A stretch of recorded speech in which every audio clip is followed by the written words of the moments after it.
seja muito bem-vindo a mais um KiwiCast, o podcast da KiwiFi. Eu sou a Carol. Eu sou o Marcelo. E se você ainda não conhece, o KiwiCast é o podcast que traz toda semana pessoas que fazem dinheiro através do marketing digital. E o nosso convidado de hoje é um especialista nos pilares do marketing digital, ou seja, copy, tráfego e funil. Em 2019, ele iniciou no mercado digital, criando conteúdos. E atualmente ele é dono de uma inteligência artificial que atende mais de 1.200 profissionais e agências de marketing. Quem é ele, Marcelo? Seja muito bem-vindo. Sérgio Fernandes!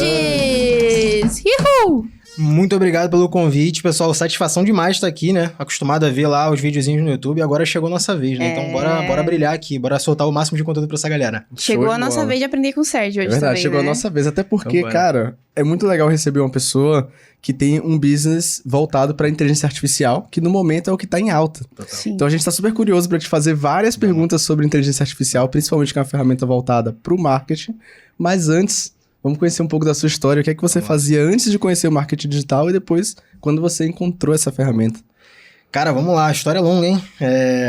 O que eu fazia antes do marketing, né? Eu comecei muito cedo, então eu meio que não tenho exatamente uma carreira antes do marketing, né? Eu vejo a história de algumas pessoas que, tipo, migraram de uma coisa pra outra. Comigo o que aconteceu foi que, na verdade, eu desde muito novo eu gostava... Eu jogava um jogo que talvez uma boa parte da galera vai se identificar, chamado Tibia, quando era moleque.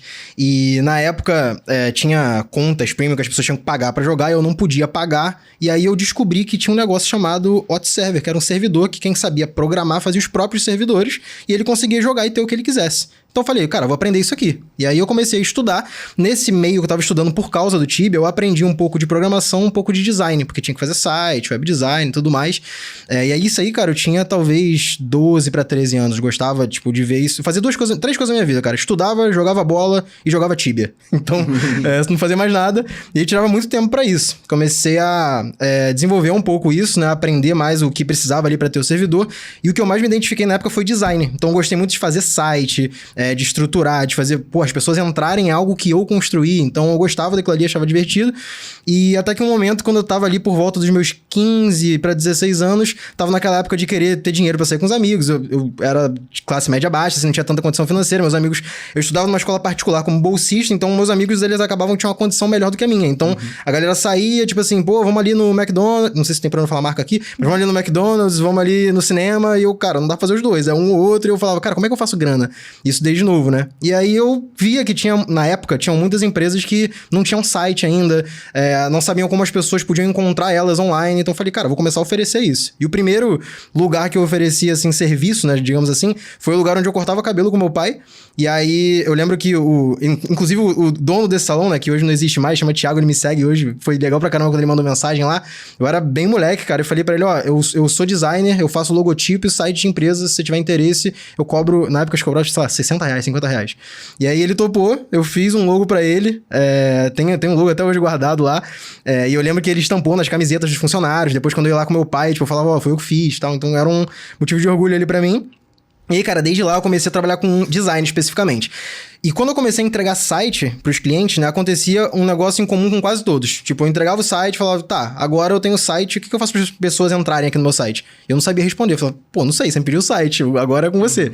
E eu comecei a ver que se eu descobrisse isso, eu ia conseguir vender mais coisas pras pessoas. Então, na época, eu comecei a estudar muito sobre SEO, que foi o primeiro que eu achei, né? SEO, pra quem não sabe, é Search Engine Optimization, então é a otimização para motores de busca, que hoje em dia é o Google, mas na época ainda tinham vários, né? Yahoo, KD, etc. Mas o Google sempre foi o número 1 ali, e aprendi um pouco sobre SEO, e nesse meio, estudando sobre SEO, eu vi sobre tráfego pago. Na época, o Facebook, ele tinha o Power Editor, que era a versão antes do Facebook Ads, como ele existe hoje, que hoje já é Meta Ads também, né? Mas era uma ferramentinha, assim, bem, vou chamar de rústica, porque travava pra cacete, e o Google Ads, que na época era bem maior do que o Facebook Ads. Tinha muito mais gente anunciando, o custo dele era bem mais baixo. Eu falei, cara, vou começar pelo Google Ads, porque ele é o mais intuitivo, digamos assim. Olha o pensamento contrário, né? Hoje em dia o pessoal pensa diferente. Porque na época eu pensava assim, cara, se alguém tem que encontrar o site e no Google eu escolho o que a pessoa digita, é por aqui que eu começo mais fácil, velho. Então eu vendo pro cara o site, e aí quando o cara comprar o site, fala, por mais tanto, eu consigo colocar a tua empresa aqui, ou o que a sua empresa vende, pra quando a pessoa pesquisar, ela encontrar seu site. Você vai pagar por clique. cara falou assim, tá, mas eu pago só quando a pessoa clicar? Eu falo, sim, diferente de um outdoor, de uma revista que você vai aparecer um monte de vezes e você não sabe quem vai ver, se a pessoa vai de fato ler o que tá ali, no Google você só vai pagar pelo clique. Então, com isso eu comecei a vender alguns freelas, assim, era pouca grana na época, só que ao mesmo tempo, eu terminei meu ensino médio ali com 17 anos, né? Então, eu queria fazer uma faculdade, eu queria cursar marketing, desde moleque eu tinha isso na cabeça, e eu entrei na faculdade com 17, e eu nunca, no começo, assim, quando jovem, só empreendi, porque eu não podia me dar o luxo, assim, de não saber se no mês seguinte eu ia ter alguma coisa. Então, eu comecei a trabalhar com 17, isso foi em 2013, se não me falha a memória. Eu sou ruim de data, então tem que buscar aí, mas acho que é 2013. Porque eu sei que no ano seguinte, em 2014... Na verdade, 2013 eu fazia 18 anos, 2014 eu fazia 19, que foi o que aconteceu, outra coisa eu vou contar aqui. Então, assim, 17 eu entrei na faculdade, um mês de faculdade eu comecei um estágio na agência experimental da faculdade, fazia design, tinha um salário de R$600 por mês, pra mim eu tava rico, e tinha uns freelas que eu fazia de vez em quando ali, de algumas coisas e tal, de logo, cartão de visita, site e tudo mais.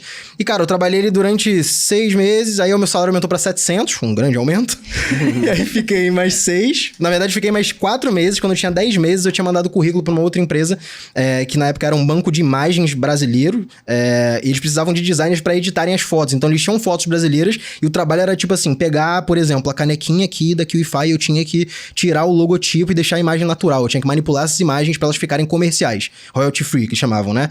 E aí, eu fiz um teste com eles mandaram um e-mail, umas fotos, assim, bem rasgadas, queimadas, assim, coisa, tipo, escaneada antiga. E eu entreguei um resultado lá e falei, cara, os caras acho difícil, mas vamos tentar, né? Mandei lá. E aí, me chamaram pra uma entrevista. Eu fui pra entrevista e assim que eu saí da entrevista, eu lembro de eu num ônibus recebendo a mensagem no telefone. A proposta era R$1.500 de salário, CLT, já era mais do que o dobro do que eu ganhava, R$25 de vale-refeição, plano de saúde.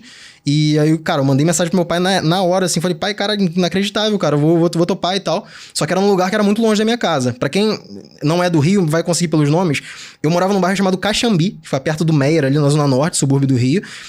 Essa empresa, ela ficava no Leblon, e minha faculdade ficava no Riachuelo. Então, tipo, era um rolê muito grande no Rio de Janeiro, mas eu topei o emprego. Eu lembro de eu falar pro meu pai, assim, quando eu topei o emprego. Eu falei, cara, não sei se vai dar pra eu chegar no trabalho na hora que eu tenho que chegar, e chegar na faculdade a tempo da aula. E aí, cara, eu topei, comecei a trabalhar e tal. Eu lembro que eu tinha um ritmo frenético já, de velocidade de trabalho, que gostava muito, tava muito feliz, porque, cara, 1.500 pra mim era dinheiro pra cacete, assim, eu tava felizaço. Eu lembro que, por ter vale-refeição, chegava no restaurante e gastava e não era meu dinheiro. Pensava que não era meu dinheiro, né? Tipo, nossa, dinheiro só pra comida, meu Deus. E aí, cara, eu tava animadaço ali. E aí, em 2014, cara, eu tava já há um tempinho nessa empresa, não lembro exatamente quantos meses, pra não mentir aqui, mas menos de um ano. E aí, em junho de 2014, meu pai faleceu. Eu tinha 19 anos, meu pai tinha 55, muito novo, foi repentino. A gente não esperava, na família não esperava. E na minha casa moravam eu, minha mãe e meu pai. Eu tenho uma irmã, que é 10 anos mais velha do que eu, só que ela já não morava com a gente na época, né? Hoje em dia também não. E aí... quando meu pai faleceu, aconteceram algumas coisas em casa que meio que desestruturaram algumas partes, por exemplo, financeira, emocional, principalmente da minha família toda, da minha mãe também e tal. E aí, cara, as coisas começaram a ficar mais difíceis, porque eu tinha perdido meu pai, e uma coisa que eu não falei também depois, um mês depois, o próximo ali do que eu perdi meu pai, eu saí do trabalho, e na época era uma startup tem uma coisa chamada cash burn, que é quanto elas queimam de dinheiro até poder chegar no 0 a 0, que eles chamam de break-even ali, né? E essa startup, ela tava queimando dinheiro e não tava gerando receita necessário. Então eu lembro que tinham, sei lá, 15, 16 pessoas, viraram 4, 5, assim, de uma semana pra outra, tiveram que demitir todo mundo, e eu fui nessa leva junto e eu tinha perdido meu pai um mês. Então foi um período assim na minha vida que falei, bicho, o que eu vou fazer? Eu tô perdido, completamente perdido. Turbulência. Demais, né? E eu tinha 19 anos, cara, bem novo, assim, então a relação em casa não era das melhores com a minha mãe, pra ser honesto. São coisas que eu não falo tanto no detalhe, assim, mas é só pra galera se identificar e entender que, sei lá, tu não precisa ter o apoio exatamente dos teus pais, tu não precisa que as pessoas estejam lá do teu lado te ajudando pra poder levantar, fazer alguma coisa. Então, cara, minha relação com a minha mãe não era muito boa, eu tinha perdido meu pai, eu não tinha grana, porque não ficou nada pra mim, digamos assim, né? O que eu tinha era uma casa que eu morava que era da família, então a gente não pagava aluguel. Isso era um fato.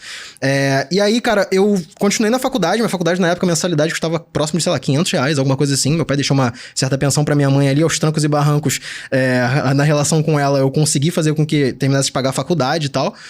E aí, cara, nesse meio termo, quando eu perdi meu pai, a primeira coisa que veio na minha cabeça o que é estranho pra uma pessoa de 19 anos, mas eu penso hoje que, assim, meu pai era um cara muito conservador. Ele trabalhava CLT, 20 anos na mesma empresa. E quando eu era pequenininho, ele já tinha sido demitido. Eu lembro de eu entregar quentinha junto com eles pra vizinhança, porque eles vendiam quentinha, porque meu pai tava desempregado e tal. E mesmo assim, meu pai era um cara que tem que ficar na mesma empresa X anos, porque é segurança. Só que, tipo, ele já tinha passado por uma coisa que ele viu que não é tão seguro assim, sabe? E aí, quando ele faleceu, eu falei, cara, eu sempre tive essa coisa de arriscar como algo que não é pra mim, porque olha meu pai. Meu pai, ele tem a casa dele sustentada aqui, minha mãe tem tudo aqui, eu tenho onde morar por causa do meu pai. Então eu tenho que trabalhar na mesma empresa vários anos. Quando ele faleceu, eu falei, cara, eu vou fazer o que eu gosto porque, sei lá, eu posso atravessar a rua e morrer aqui. Porque apesar do meu pai ser muito mais velho que eu e na teoria ser o ciclo natural, né? Tipo, primeiro ir a avó, depois ir o pai, depois ir o filho e na sequência natural das coisas, quando a gente não escolhe, geralmente é assim. Eu pensei, cara, meu pai tava 2 semanas atrás aqui, tranquilo, tudo ótimo, bem, e daqui, passou 2 semanas, meu pai não tá mais aqui. Tipo, eu falei, vou fazer alguma coisa que eu quero. Simples assim. E aí, a relação já não era das melhores com a minha mãe, então eu falei, cara, o que eu tenho a perder? Vamos fazer alguma coisa que eu quero. E aí, na época, eu lembro que eu tinha uns amigos de faculdade. Aí a gente meio que abriu uma agência, digamos assim, né?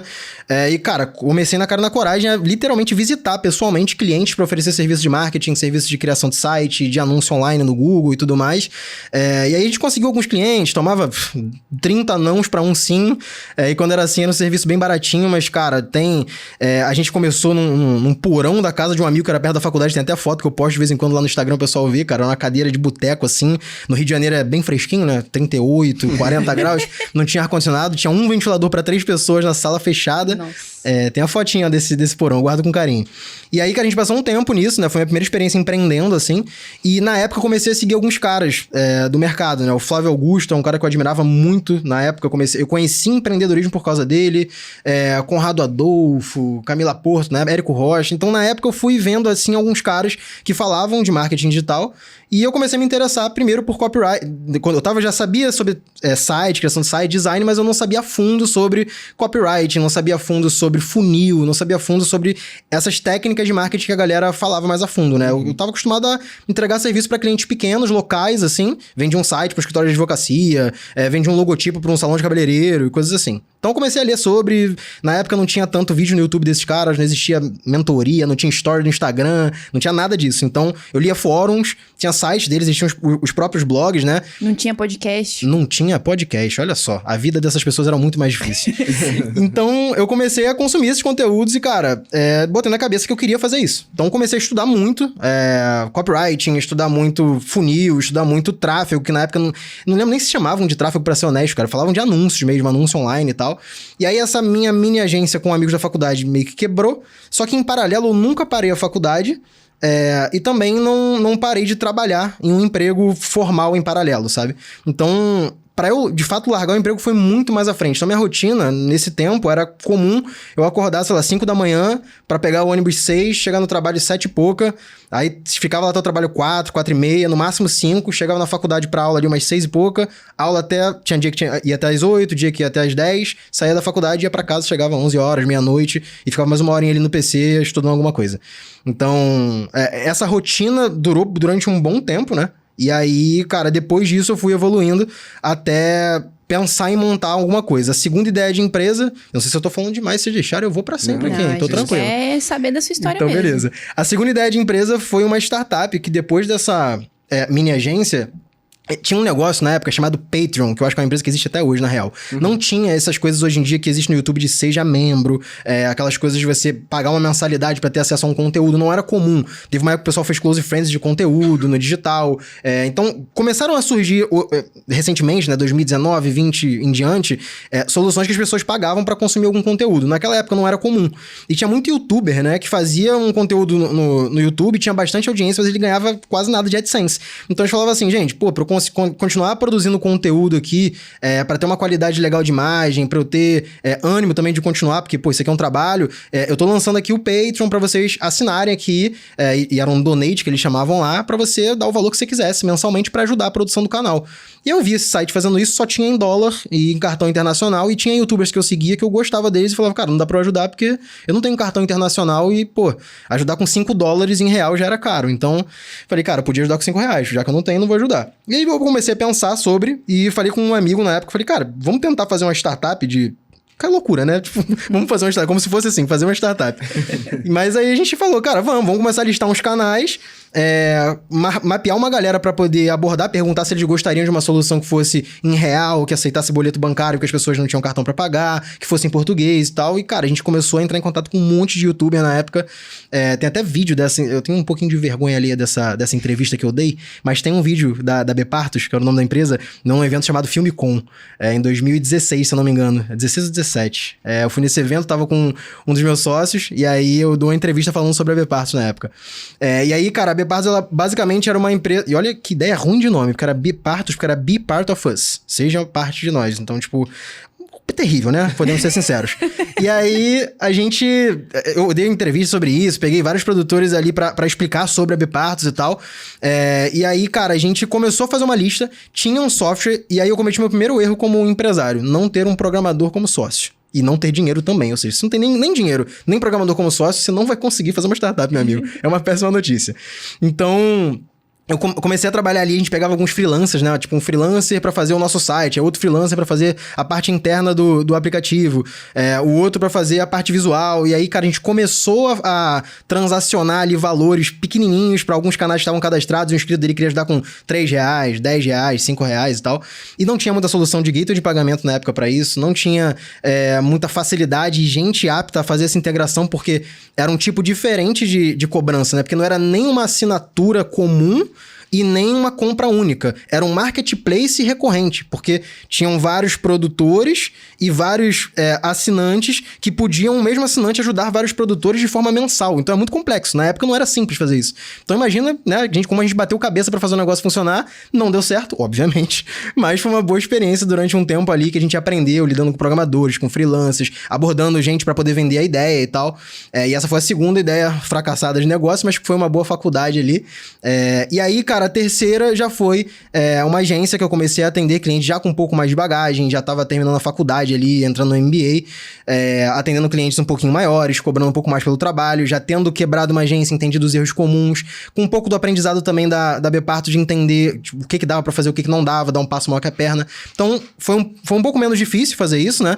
E aí, cara, eu comecei a atender alguns clientes maiores ali, eu já começava a fazer ali 3, 4 mil por mês, o que era muito dinheiro pra mim na época, como uma empresa própria, porque eu sempre pensava assim, eu tinha um emprego que eu ganhava, sei lá, 2 mil de salário, 3 mil de salário no máximo, e aí eu tinha um negócio que me dava mais 1.000, 2.000, cara, ganhar 5 era um bom dinheiro. Agora, pensar em ganhar 5 só com o meu negócio era muita coisa. Então, quando eu comecei a alcançar 4, 5 com o meu, eu falei, cara, acho que eu tô alcançando o que eu sonhava, assim. E aí eu lembro de eu sair de um trabalho e a gente começar a focar só na agência, eu e o Roberto, meu sócio na época, que hoje em dia, inclusive, o Roberto é um parceiraço nosso lá da empresa, não trabalha com a gente fixo, né? Não é nosso sócio, mas é um cara que tá em todos os projetos que a gente faz lá, como freela, né? E, cara, a gente começou o negócio da agência, começou a fluir um pouco mais.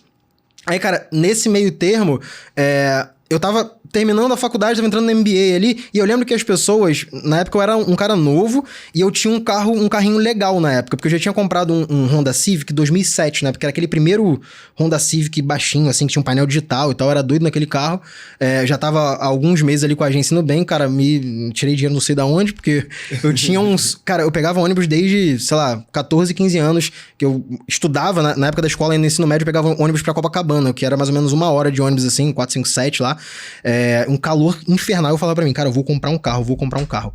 Qualquer dinheiro que eu ganhar vai ser pra juntar pra comprar um carro. Porque eu lembro que o Flávio Augusto, na época, quando ele contava a história dele, ele falava que a parada dele é que ele pegava ônibus do Jabu, onde ele morava, pra ir pro trabalho no centro, e ele falava que a primeira coisa que ele ia comprar como conquista dele ia ser o carro, por causa do calor que ele passava no Rio, por causa da distância do trabalho. Aí eu ouvi a história do Flávio e falava, cara, eu quero fazer igual esse cara, eu vou comprar um carro. Cara, engraçado você falar isso, quando você falou 457, eu lembrei dele, porque ele fala o número também do ônibus. O do Jabu eu não lembro qual que é, o 457 eu lembro que ele vai até Ipanema, não sei hoje, mas acho que ainda vai. Até Ipanema e ele sai da Abolição, que é um bairro perto ali do Meier. Então, quando você falou, eu pensei, nossa, eu gosto do Flávio Augusto, ele também fala isso, né? Então, legal. Me inspirei bastante nele, cara. Então, assim, aí eu já tinha comprado esse carrinho e a galera na faculdade, era uma faculdade que, pô, tinha muita gente diversa, né? Tinha gente que tinha grana, tinha gente que não tinha muito menos do que eu, tinha gente que tinha a mesma condição que eu, mas eles olhavam e falavam, cara, eles achavam, era comum a galera achar que o carro custava muito mais do que ele realmente custava, né? O carro ele custou 28 mil reais, a galera achava que eu tinha pagado 100 mil. Então, porque é um carro que, cara, era muito diferente pra época. O Civic, ele chamava muita atenção por parecer um carro muito moderno e tal, só que era um carro 2007. E aí o carro já tinha quase 10 anos, parecia um carro novo, parecia zero. E aí a galera perguntava o que eu fazia e tal, pô, o que tu faz? E eu sempre gostei de falar, como vocês veem aqui, eu tô falando há um bom tempo. Então eu começava a explicar pra galera, entusiasmado, do tipo, cara, é isso aqui, ó, anúncio online, Google Ads, as pessoas compram isso aqui, eu faço site, e a galera ficava perguntando como é que era. E eu falei, cara, vou tendo uma ideia assim, né? Eu falei, cara, vou começar a falar mais sobre isso pra galera. Nesse meio termo, cara, eu tinha já tinha acontecido muita coisa em paralelo a isso, né? Eu tinha parado com essa agência porque eu recebi a proposta de uma empresa que eu fui prospectar pra minha agência pra trabalhar, porque eu cheguei lá com uma agência pequenininha que cobrava tipo R$1.000 e poucos de serviço, R$2.000 de serviço, e aí o César, eu posso falar o nome dele porque hoje é meu amigo da Legal Cloud lá, uma empresa do meio jurídico, uma startup do meio jurídico, cheguei lá pra prospectar ele como cliente pra agência. E ele falou assim, cara, a gente ficou conversando tipo 6 horas assim. Aí, cara, gostei de você, eu quero te contratar. Qual que é teu preço pra eu te contratar? Eu falei, cara, não, tem uma agência aqui e tal. Eu falei, não, mas eu quero que tu trabalhe comigo. E aí, cara, eu lembro que eu pensei pra caramba, eu falei com o meu sócio na época, o Roberto, ele tava numa situação financeira mais difícil, assim, eu falei, cara, se eu deixar meus clientes pro Roberto e trabalhar aqui, acho que dá pra tocar a parada e eu posso dar um passo, porque nessa startup, ia ser a primeira vez que eu ia entrar numa startup como alguém sendo o head de marketing mesmo, não sendo um estagiário. Então eu falei, cara, vou ter autonomia que eu quero uma empresa que é grande, sabe? Grande assim, tem uma quantidade considerável de clientes, e aí aceitei.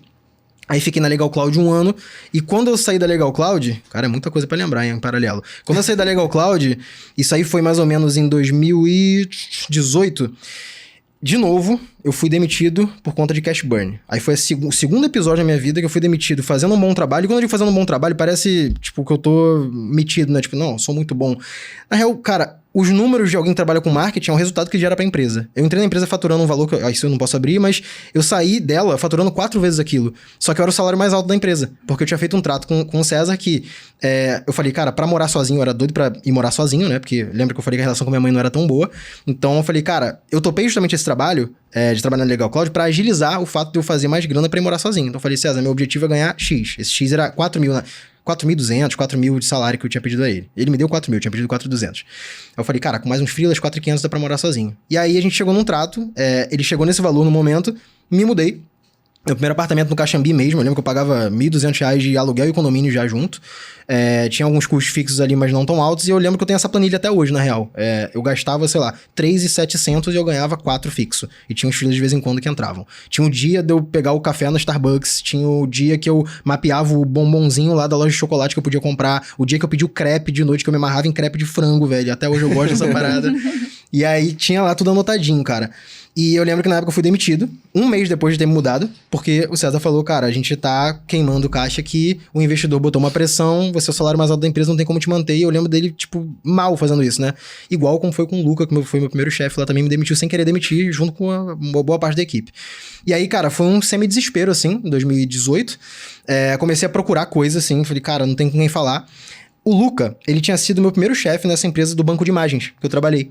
E ele tava nos Estados Unidos, ele era do meio das artes marciais, da família Gracie, ligado à família Gracie e tal, e ele tava com o Renzo e com o Rickson, que são dois gigantes, assim, dos maiores nomes da família Gracie da história. E eles estavam com alguns infoprodutos. Eu não tava ligado tanto a essa nomenclatura infoproduto, até tava aqui do Brasil, mas eu não tinha me ligado que, tipo, lá fora já devia estar mais avançada.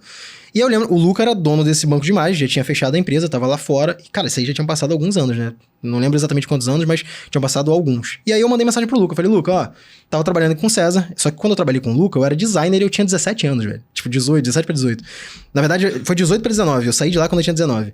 Eu falei pra ele, ó, trabalho com marketing, sou especialista em anúncios online, fiz isso aqui, o resultado da Legal Cloud foi esse. Por acaso, o César, que era dono da Legal Cloud, já tinha sido freelancer pro Luca. Olha isso. Aí eu falei, caralho. Aí eu mandei mensagem pro César, falei, César, você pode, tipo, dar minha recomendação pro Luca pra ele ver que, tipo, eu não tô inventando coisa aqui. Aí o César ligou pro Luca e falou, ó, o Sérgio fez um bom trabalho, o resultado foi legal e tal. Aí o Luca falou, pô, porque eu só conheço o Sérgio quando ele era designer. Eu nunca conheci o trabalho de marketing dele, né?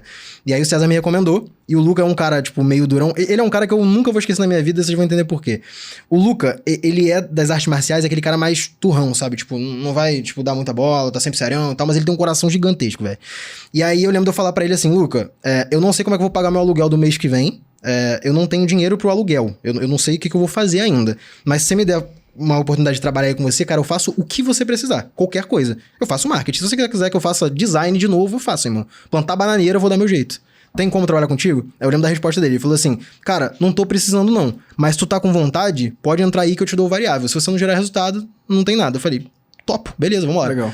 Tava meio que no desespero um pouquinho ali, já tinha mandado currículo pra um monte de lugar, mas eu falei, cara, com o Luca eu acho que vai dar certo. E aí eu lembro que tinha a Self Defense Unit, que era o curso do Rickson Grace, online, e a Renzo Grace Online Academy, que era do Renzo. Em dólar, vendia pra Estados Unidos, Irlanda, Austrália, Emirados Árabes, Brasil, e tinha mais uns 2 ou 3 países. E aí, cara, primeiro mês já, eu mandando mensagem pro Luca, eu falei, Luca, olha, eu tô vendo que o resultado tá indo bem aqui, mas eu não vou mentir pra você. Eu sempre fui, cara, 1000% honesto com todo mundo, principalmente quem me ajudava, né? Eu falei, Luca, eu não vou parar de procurar trabalho, porque contigo, querendo ou não, ainda tá incerto. Mesmo que eu gere um resultado aqui, se não chegar no que você falou, eu não sei como é que eu vou pagar meu aluguel, velho. Eu vou ser despejado, tipo, eu não posso arriscar, então eu tô buscando emprego. E eu lembro dele mandar mensagem falando assim, fica tranquilo que o teu eu garanto esse mês, então. Ele garantiu que eu ia ganhar pelo menos o que eu ganhava na Legal Cloud. E, cara, só isso já me... Beleza, cara, eu comecei a trabalhar doidado, tipo, sempre fui assim. Mas legal essa transparência que tu teve com ele, né? Cara, não é comum, mas eu ia me sentir muito culpado do cara tá me ajudando e eu, tipo, mentir pra ele e sair do nada, sabe? Então, falei. E aí ele foi, cara, muito bom comigo, sabe? Muito bom, ele não precisava ter feito isso. E aí, cara, eu lembro que no primeiro mês, eu posso falar os valores, eu fiz, tipo, 5 mil, já fiz mais do que na Legal Cloud, porque era por porcentagem do quanto o curso ia vender. No mês seguinte foi 7 e pouco, no outro foi 8. E aí eu lembro do Luca me chamar pra conversar. Pô, vamos conversar pra pegar um fixo. Eu falei, não, beleza, vamos. E aí ele me propôs, tipo, um salário de 10 mil. E eu sou apaixonado por Nova York. Eu fui conhecer Nova York agora em 2022, mas sou completamente louco por Nova York desde criança, né? Nunca tinha ido e fui em 2022. Pra mim, cara, continua sendo pra mim um dos lugares que eu mais amo no mundo. E, cara, o Luca, a empresa do Luca era em Nova York. Aí ele falou assim, ó, eu quero te propor 10 mil de salário, 10 mil de reais, né? Ele ganhava em dólar, então pra eles não era tão caro assim. E daqui a um ano você vem pra Nova York. Eu falei, porra. Com certeza. O que você precisa que eu faça? Eu fazia copy em português e inglês pros cursos, pro funil, pros e-mails, tudo. E tráfego, que eram os anúncios pra poder captar os alunos, captar lead, fazer tudo ali. Então, cara, eu tava fazendo isso, tava indo super bem. Nessa mesma época, eu tinha tido uma ascensão financeira, né? Pô, fui de 4 pra 10. Falei, cara, tô bem. E aí, cara, eu comecei a me vestir um pouco melhor, ia nos restaurantes mais legais. Não sem extrapolar, mas, pô, minha vida tava muito melhor. Eu morava numa casa de R$1.200 de aluguel, ganhando 10 mil, velho. Eu tinha uma vida boa. E aí, cara, nessa época... eu resolvi, tipo, esses amigos da época de pós-graduação e que já tinham estudado comigo na faculdade perguntavam o que eu fazia, continuavam falando. Falei, quer saber, mano? Vou abrir um grupo. Aí voltando na parte da faculdade que eu tinha pulado, eu tinha que dar esse contexto. Falei, vou abrir o grupo e vou cobrar R$30 por mês. Eu vou dar uma aula por semana. Vou falar sobre SEO, vou falar sobre copy, sobre funil. Vamos ver se alguém paga isso. Aí na minha cabeça era assim, se 10 pessoas pagarem, dá pra eu pensar em fazer alguma coisa pra essa parada. E eu lembro que eu fiz só com conhecido, só com amigo. Eu fui chamando as pessoas no privado, falando, cara, olha só, trabalho com isso e isso. Lembra que você perguntou pra mim na faculdade e tal? Eu lembro e tal. Então eu vou abrir um grupo, na época acho que era R$26 no começo, depois eu subi o preço pra 30. Aí, cara, eu lembro que a meta era botar 10 pessoas, eu tinha botado 34. Qual era? Você fazia o grupo aonde? WhatsApp. WhatsApp mesmo. Grupo no WhatsApp, gravava a aula, subia no YouTube como não listado, botava ele pra ele e tirava a dúvida deles no WhatsApp. Assim. Acho que tinha uma comunidade no Facebook, depois que eu criei também, mas focava ali no WhatsApp a comunicação. E aí, cara, eu cobrava por uma plataforma de pagamentos, que eu não vou falar. E aí, eu recebia esse valor ali mensalmente. Cara, coisa de 2 meses, esses conhecidos continuavam ali. Eu comecei, tipo, ganhar 300, 400, 500, 600 reais com isso, além dos meus 10 mil de salário. Eu falei, cara, vou abrir... E tinha mais gente perguntando sobre. Eu falei, vou abrir um Instagram. Por que eu pensei em abrir um Instagram? Porque eu vi um cara vendendo um curso. Eu não vou falar o cara, nem o curso, mas o curso era sobre dropshipping na época. E aí eu vi o cara falando sobre anúncio online e coisas muito erradas, assim, tipo, eu falei, cara, eu trabalho com isso não tá certo. Acho que se eu falar na internet, não do cara, mas se eu falar sobre anúncios, eu acho que alguém vai querer me ouvir, porque o que o cara tá falando tem um monte de audiência, acho que se eu mostrar o que eu faço aqui, vai ser show. Eu investi valores consideráveis em dólar lá pra galera da Geller. Falei, cara, beleza, vou começar a falar. Aí eu resolvi criar um Instagram. Criei um Instagram na época, o arroba era... Vou ter que falar isso no podcast, mas era arroba Mago do Marketing. E aí eu troquei de nome, já tem 2 anos, mas a galera me chama de Mago até hoje, alguns, né? Então, a sacanagem continua. Mas, cara, isso me ajudou muito, porque no começo as pessoas ficavam curiosas, né? Porque, porra, de Mago do Marketing, o que é isso, velho? Tipo, e clicava pra ver, acabava, tá, o cara fala de tráfego, eu tenho interesse. Acabava me seguindo. Marqueteiro. Exato. E aí o cara acabava me seguindo. Então, acabava ajudando por um lado, né? Eu criei esse Instagram e eu lembro que esse cara, eu comprei o curso dele. E aí eu vi as aulas dele de Facebook Ads e era tipo, ele dirigindo, gravando com o celular assim no carro, falando, olha, o público de lookalike, você faz assim, a galera, cara, não tô entendendo, não sei como fazer. E eu vi a galera botando uma onda de reembolso no grupo de WhatsApp, porque ele cometeu o erro de fazer isso e também abriu um grupo no WhatsApp. A galera, vou solicitar reembolso, vou solicitar reembolso. Aí eu vi que ele ia tomar uma porrada ali da galera solicitando reembolso. Aí eu mandei mensagem pra ele, falei, cara, eu trabalho com isso aqui já tem alguns anos e tal. Você quer que eu dê uma aula pra tua galera de graça? Aí ele, cara, quanto você cobra? Eu falei, não cobro nada. Você só fala meu nome, fala quem eu sou. Beleza. Vamos marcar? Tal, vamos. Ele queria me pagar, eu falei, eu não quero que você me pague, só quero que você fale o meu Instagram. Aí do dia pra noite, assim, eu mandei mensagem. Eu não achei que o cara fosse responder. Aí quando ele respondeu, eu falei, cara, ele tem que criar o Instagram. Aí eu criei o Instagram, @mago_do_marketing. Aí postei 9 posts só pra ficar ali na gradezinha, né? Pra não ficar sem post. O que é Facebook Ads, o que é Teste AB, o que é Pixel do Facebook. Tem esses posts até hoje, é um dos primeiros posts lá. Aí eu falei, cara, beleza, o Instagram tá criado, tinha, sei lá, 2 seguidores, eu e meu amigo. E aí eu falei, cara, beleza, botei uma foto lá, botei uma bio e vambora. Cara, dei a aula pra galera de 1 hora numa call, assim, acho que tinha, sei lá, umas 150 pessoas na live. Era numa call no Zoom, se eu não me engano. E aí, quando acabou a call, eu falei, galera, ó, quem quiser, pô, só me segue aqui e tal, que eu falo sobre isso. Aí, eu sei que quando acabou a call, já tinha 120 seguidores, pum, imediatamente. Nossa. Eu falei, beleza, já é uma galera. Aí, cara, ele botou gravado no curso e começou a me seguir mais gente. Acabou que tinha 200, 300, 400, 500 seguidores. Falei, caralho, já tá crescendo muito rápido. E isso eu com um grupo, trabalhando na Geller lá, porque dava um trampo gigante, eu ganhava bem, mas dava um trabalho surreal. E com o Instagram agora. E a galera, pô, posta sobre isso, como é que funciona isso? Me explica aí, Facebook Ads, explica isso e tal. Falei, cara, vou começar a produzir conteúdo na medida do possível. Começava a postar uns stories, postava alguma coisa no feed explicando o que é e tal. E aí começou a vir uma galera falando, cara, você tem mentoria? Falei, não. Aí vem outro, você tem mentoria? Não. Demanda. Aí, 3, 4, 5, eu falei, cara, a galera tá pedindo, velho, mas eu não sei como é que eu cobro. Aí eu vi o Instagram dos outros, eu vi a galera vendendo coisa tipo assim, 5 mil reais, 3 mil reais. Eu falei, mano, eu tô cobrando 30 por mês no grupo de WhatsApp? Falei, beleza. Acabei com o grupo de WhatsApp. Falei, galera, acabou a mamata, toma aí 20 aulas que eu gravei. Tinham, sei lá, 15 horas de conteúdo que eu tinha gravado pra galera. Eles tinham pagado no máximo 90 reais. Por isso, 120 quem ficou os 4 meses.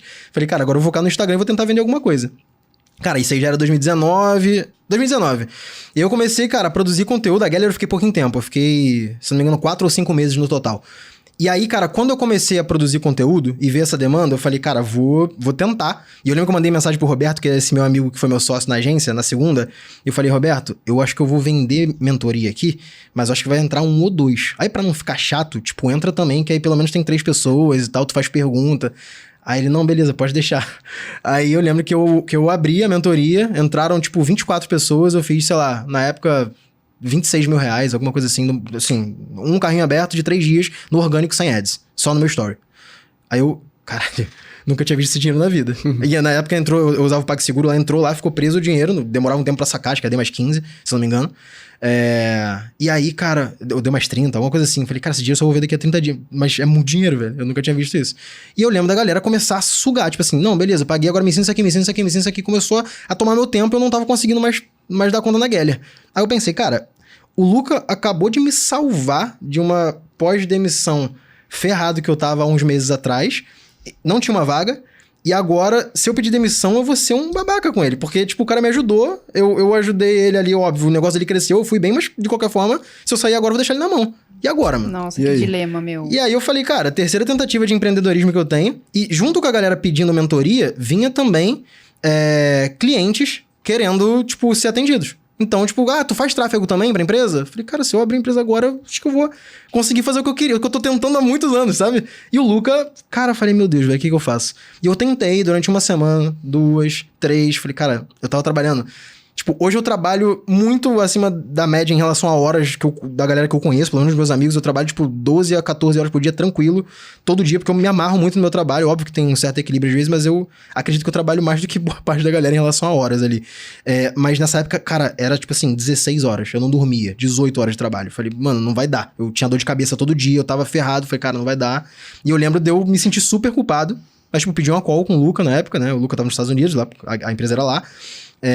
Aí eu chamei ele e falei, cara, Luca, aconteceu isso, fui abertaço com ele. Falei, cara, meu sonho é ter uma empresa, ter uma agência, aconteceu essa oportunidade aqui, eu tô com... E eu falei pra ele, eu tô com isso aqui de dinheiro pra entrar, E, cara, eu não tô conseguindo dar conta dos dois. Tipo, e ele tinha um salário pra me pagar, porque eu tinha trabalhado o mês inteiro e a gente tinha feito lançamento. A gente bateu, cara, mais de $1 milhão na Geller, né?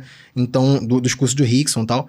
E diferente do que a galera pensa, só porque é um expert muito grande, acha que é fácil de vender, não caiam nessa armadilha de pegar o expert grande e achar que é simples de vender, porque não é, na verdade. Alguns pontos é até mais difícil, porque o próprio expert coloca limitações em você, porque ele acha que ele é muito grande, que de fato ele é, e ele te coloca limitações que são necessárias. Tipo, eu não vou gravar um vídeo falando que as inscrições estão abertas. Pô, então como é que você vai vender, velho? Então acontecia isso, sabe?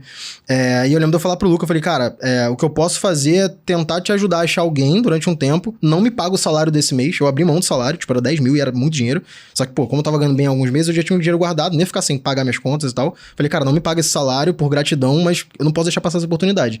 E eu lembro de eu falar pra ele, e ele ia falar de aumento, eu falei, cara, eu não vou pedir aumento, eu não quero ganhar mais, não é sobre aumento. Tipo, tipo assim, papai do céu botou na minha frente a oportunidade e falou assim, ó, tu não queria? Agora eu quero ver se você quer mesmo. Tenho aqui um emprego fixo de 10 mil e tem o que você pediu, o que você vai querer? Eu entendi assim. Uau. Então, tipo, cara, vou ter que arriscar, mano. Então, topei, falei pro Luca, falei, cara, desculpa.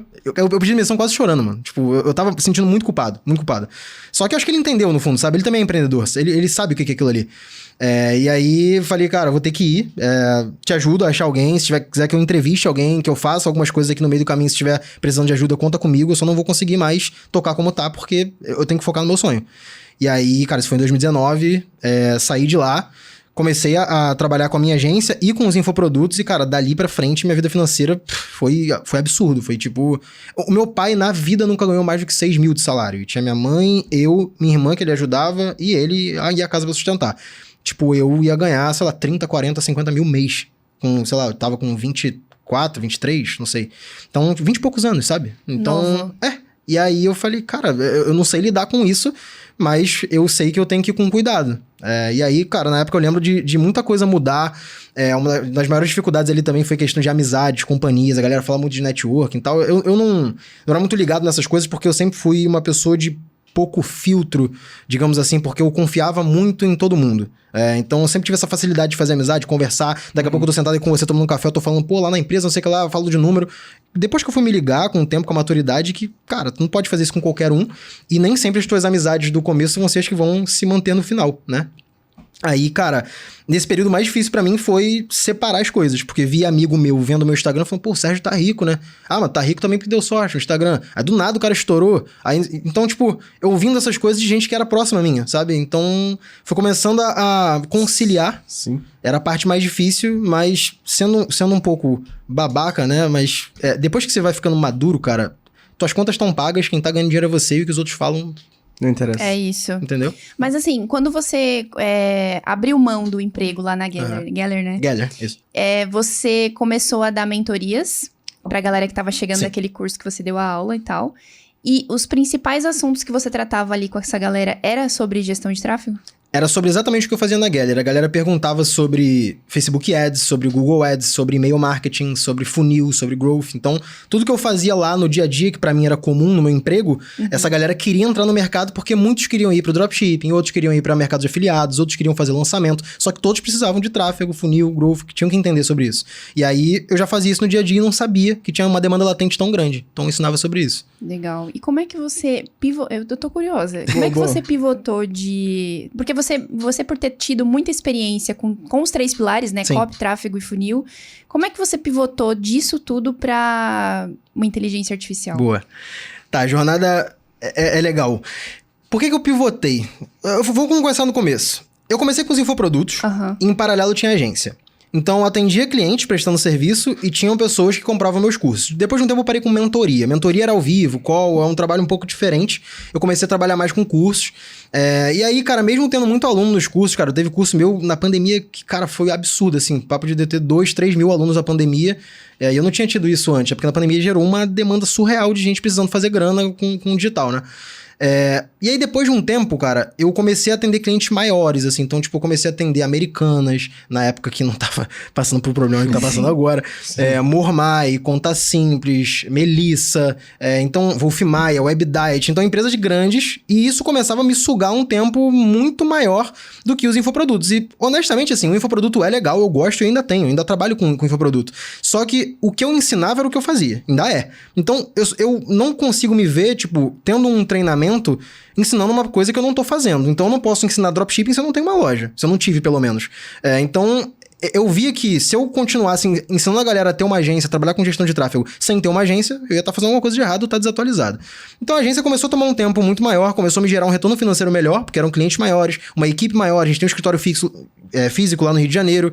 Então, cara, começou a se tornar um business mais robusto e eu comecei basicamente a focar mais na agência. E aí, durante esse tempo, assim, eu não parei com os infoprodutos, mas eu parei de fazer lançamento, porque lançamento pra galera que faz sabe que é super estressante, cara. Você pode ter a audiência que for, a confiança que for e o dinheiro que for. Sempre vai ser um estresse surreal, porque você tem muitas pessoas em um momento único que pode acontecer um fator que pode quebrar. A gente chegou a fazer um lançamento que foi junto com uma data, eu não lembro o que aconteceu, cara.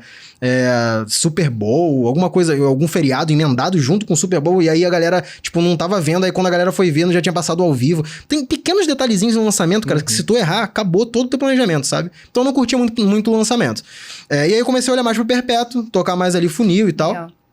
E tem muita gente que trabalha com nicho Black Hat, que, cara, eu não tenho nada contra, mas eu nunca fiz. Explica pra galera o que é o nicho Black Hat. Bem lembrado. Cara, Black Hat e White Hat, o que é? White Hat, na tradução literal, é chapéu hat, branco, white, black, preto. Então, Black Hat seriam os produtos ou ofertas, na verdade. Na teoria não existe produto Black Hat, mas sim oferta. Mas são ofertas que são... digamos assim, mais agressivas e fora das políticas comuns de plataformas de anúncios, plataformas de produtos. Então, você vai fazer um nicho de emagrecimento. Em algumas plataformas é considerado Black Hat, porque você promete a pessoa emagrecer tantos quilos em tanto tempo com uma receita tal. E nem sempre é real. Então, tinha muita gente já no mercado nessa época. Cara, estamos falando de 2020, 2021. Já tinha muita gente no mercado, assim, inundado mercado de ofertas, ensinando a trabalhar com nichos que eram black também. E, cara, nicho Black Hat, o que vai fazer?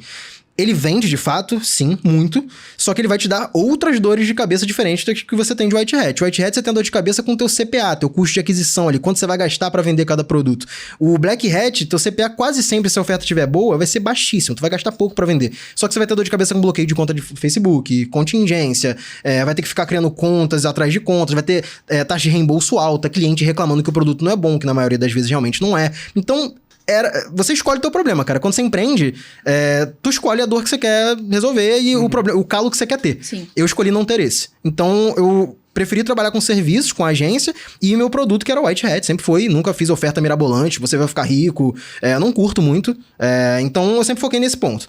E aí, cara, depois de um tempo assim, a agência, ela vinha crescendo...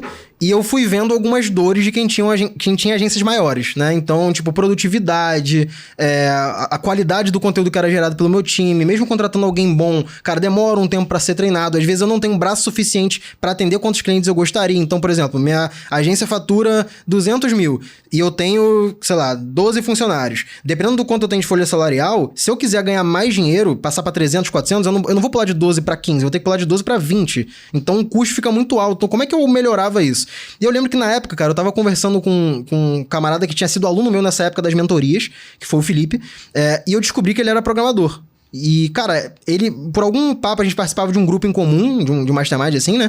E aí ele falou, cara, que tava vendo sobre inteligência artificial e tal. Eu falei, cara, eu tenho vontade de ter um software, só que eu nunca tive ideia. Tentei lá Bepartos na época, mas depois disso não fiz mais nada.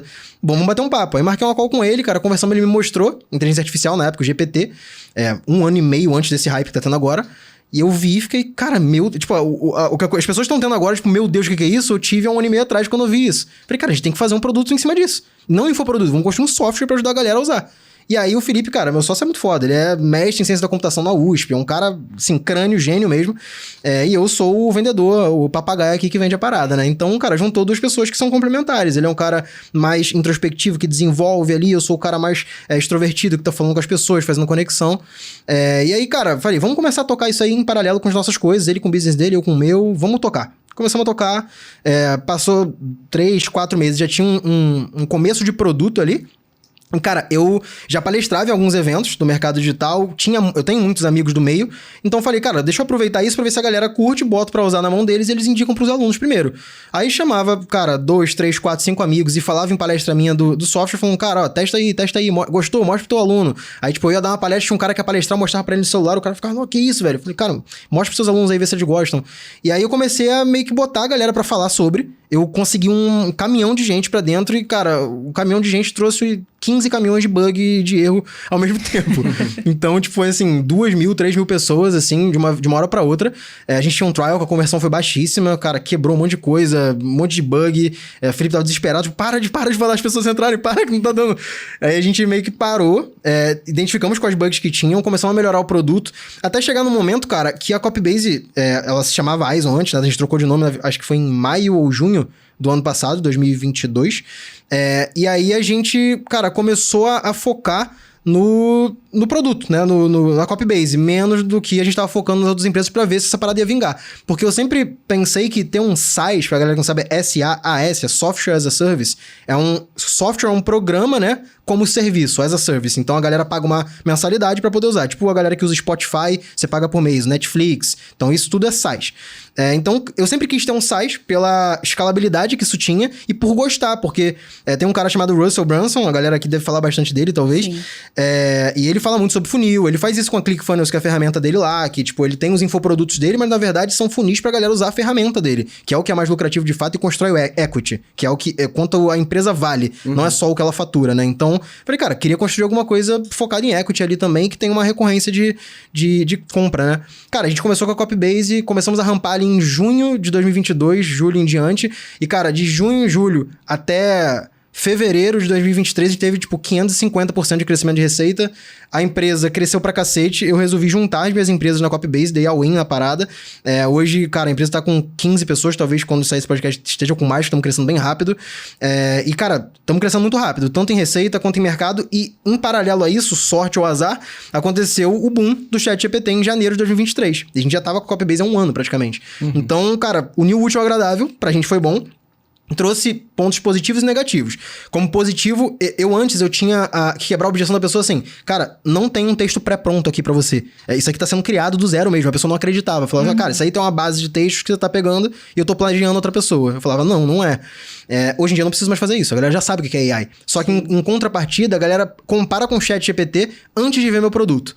E o ChatGPT é um produto completamente diferente do meu, porque o ChatGPT ele é algo aberto e feito para pesquisa. A Copybase ela vai ter feature para quem usa, então para criar um anúncio, para criar um projeto e organizar para tua equipe, para criar referência para quando você for usar um projeto ele puxar a referência lá automático. Então são coisas diferentes, só que na cabeça da galera, como é um começo de um hype, AI é tipo, AI é ChatGPT. Então, a gente tá nesse timing de educar o mercado, mostrar como é que funciona e tal, mas a migração foi justamente por querer construir um negócio focado em equity, sabe? É bom você tocar nesse ponto de AI, porque muitas pessoas elas não conseguem conectar os pontos e entender os benefícios de uma nova tecnologia como essa. Sim.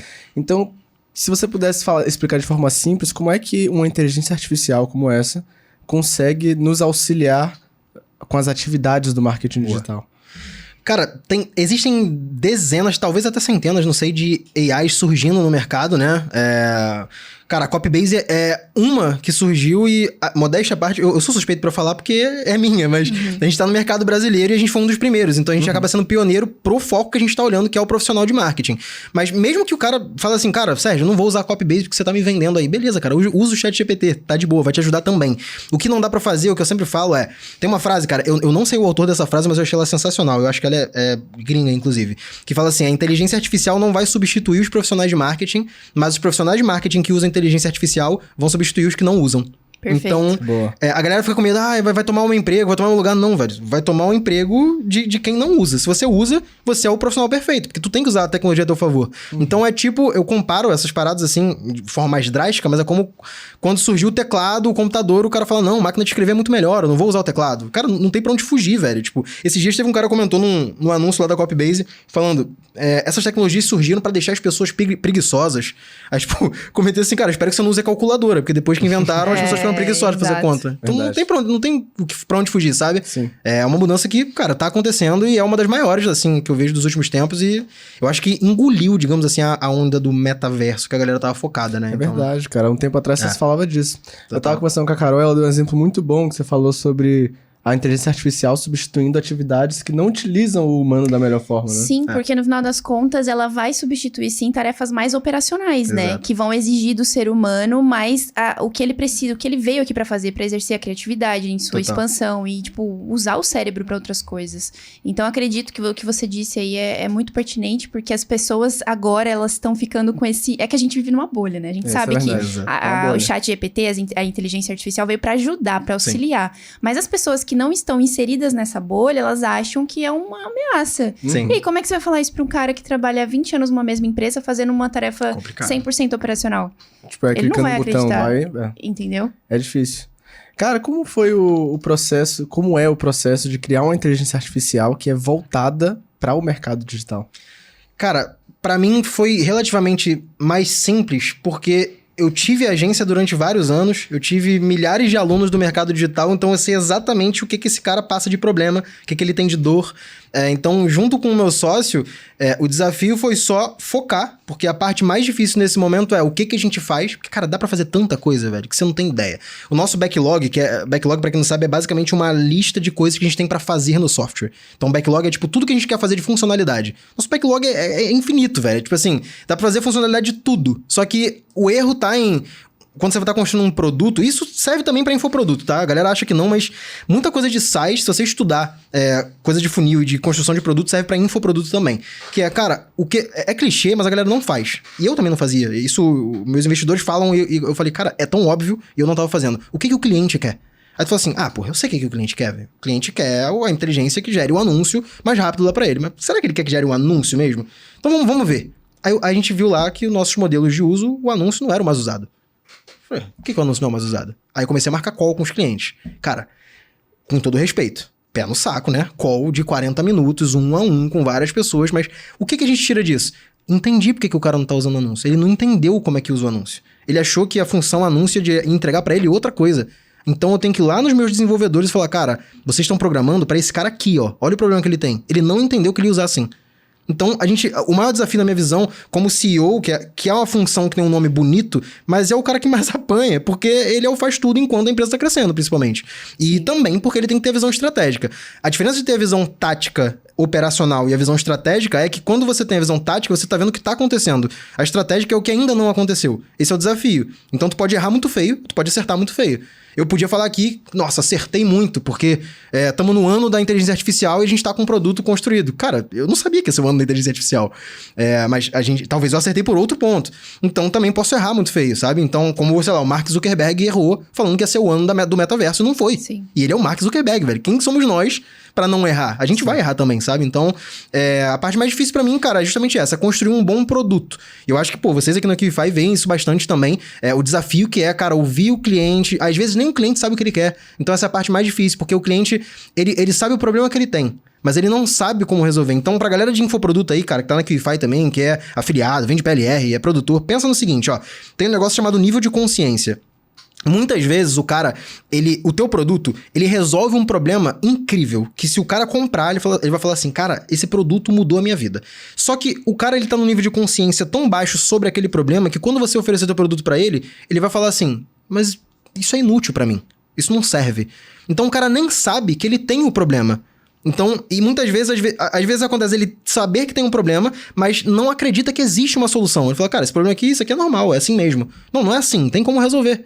Então é como se o cara tivesse uma doença e não soubesse que existisse a cura, sabe? Então quando você vai oferecer alguma coisa pro cara, seja um infoproduto, seja um produto físico, seja um PLR, seja um software, você tem que saber que o cara tá no nível de consciência exato para aquilo que você vai oferecer para ele. Que a dor que você tá dizendo que você resolve é o que ele quer resolver naquele momento mesmo. Então acho que é a parte mais desafiadora. Olha, não tem como saber disso se você não tiver tido experiências com o seu público, né? Tipo, conhecer o seu público. Porque você já teve um background que você conhecia as dores, as principais dores da galera. Então você conseguia identificar isso, mesmo fazendo as calls 1 a 1. Sim.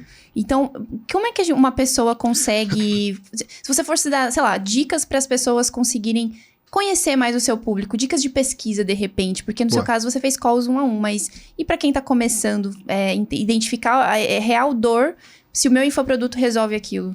Boa. Cara, tem algumas formas, assim, que eu vejo que são mais raiz, vamos chamar assim, mas, cara, primeiro de todos comentário de anúncio, é uma que a galera pouquíssima gente vê, anúncios que tem muito comentário, muita curtida, você geralmente vai ver o que a pessoa tá reclamando daquele produto ou o que ela tá pensando que tem nele e não tem. Aí tu vai entender, cara, se tem muita gente pedindo isso aqui e o cara não tá vendendo isso, é uma demanda latente. Primeiro ponto. Segundo, cara, comunidades, grupos, tem muito grupo hoje em dia de Facebook, por incrível que pareça, grupo de LinkedIn, grupo de WhatsApp, que às vezes você consegue em eventos que você frequenta. Eventos, conversar com as pessoas que estão no evento, estão fazendo, porque vai ter gente iniciante igual a você, vai ter gente avançada, vai ter gente, talvez no nível que você tá aí. Então, você tem que conversar com outras pessoas. Então, conversar é um dos principais pontos. Mas tem alguns caminhos ali, eu acho que comentários e comunidades são alguns que as pessoas que não têm... Porque a galera fala assim, Sérgio, você tem seguidor. Você pergunta pra eles respondem.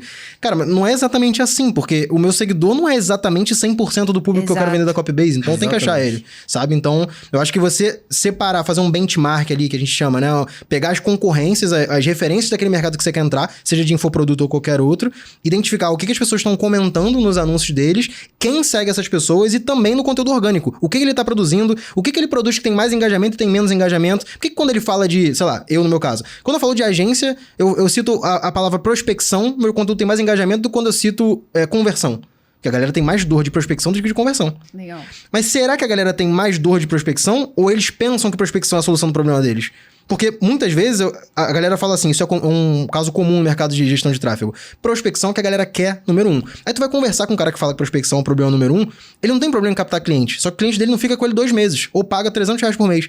Na verdade, o problema dele não é prospectar, ele não sabe cobrar o quanto vale o serviço e ele não entrega um resultado bom.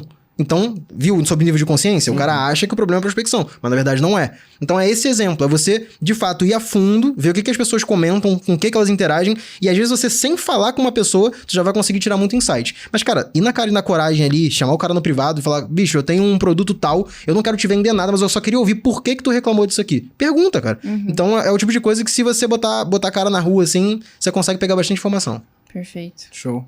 E ainda nesse tópico de inteligência artificial, como que a Copybase auxilia o mercado digital? Boa. Cara, dentro da Copybase, muita gente pergunta, inclusive, né, tipo, a diferença de ChatGPT, por que o cara vai usar a Copybase. Pensa o seguinte, o ChatGPT, ele usa como base uma tecnologia que é a API GPT. Hoje, quando a gente tá falando aqui, ela acabou de ser lançada a versão 4. O que a gente viu ter esse boom, estourar e tal, que a galera ficou famoso, foi o GPT-3. Que foi a primeira vez que uma AI conseguiu, de fato, conversar parecido com um humano e entregar respostas coesas, assim, né? Então foi a primeira vez. E o GPT-4, que acabou de sair, ele tem, sei lá, umas 100 vezes mais conteúdo do que o GPT-3 de aprendizado. Então, você tem noção de proporções. Eu posso estar falando besteira, eu acho que é até mais do que 100, mas tem uma imagenzinha que o GPT é uma bolinha desse tamanho e o GPT-4 é, tipo, gigantesco, assim. Bilhões, trilhões de dados. Então, quanto mais a inteligência evolui, mais casos de uso você tem. Hoje em dia, na inteligência artificial, tem gente trabalhando com AI para programação, tem gente trabalhando com AI para finanças, AI para música, para áudio, para um monte de coisa. E marketing é uma das vertentes. A Copybase se encaixa aí. Então, por que a gente criou a Copybase e a gente usa o GPT como base?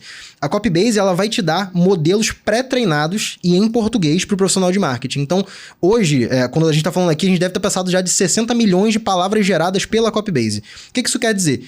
Tem profissionais de marketing usando a Copybase em português e gerando resultados, e a gente está treinando a Copybase com esses resultados gerados. Isso vai refinando a inteligência da Copybase, porque a gente usa a tecnologia GPT, que sim, é uma inteligência por si só. Só que a gente tem um treinamento do conteúdo gerado na Copybase, e além de ter o treinamento para refinar esse conteúdo, a gente tem os modelos. Então, o cara, quando ele vai, por exemplo, num ChatGPT ou qualquer AI, ele fala, você é o profissional de tal coisa. Imagine que você precisa criar um anúncio para o produto tal, que custa tal. O cara tem que fazer um prompt, que a gente chama, gigantesco. Na Copybase você vai clicar em anúncio de Facebook Ads, nome do produto, palavra-chave. Aí você marca as 3 opções que você quer, dá ok, vai gerar anúncios prontos de Facebook, já no tamanho que você precisa. Google Ads, mesma coisa. E-mail marketing, mesma coisa. Assunto, funil. Então tudo que o profissional precisa no dia a dia dele, ele vai ter pronto na Copybase. E no plano de equipes, por isso que a gente fala muito com agências, equipes, galera que tem colaboradores, e não necessariamente copywriters, assim, que a galera pensa que quem vai usar vai ser mais copywriter, né? A gente até conversou isso antes de começar, que dá essa sensação.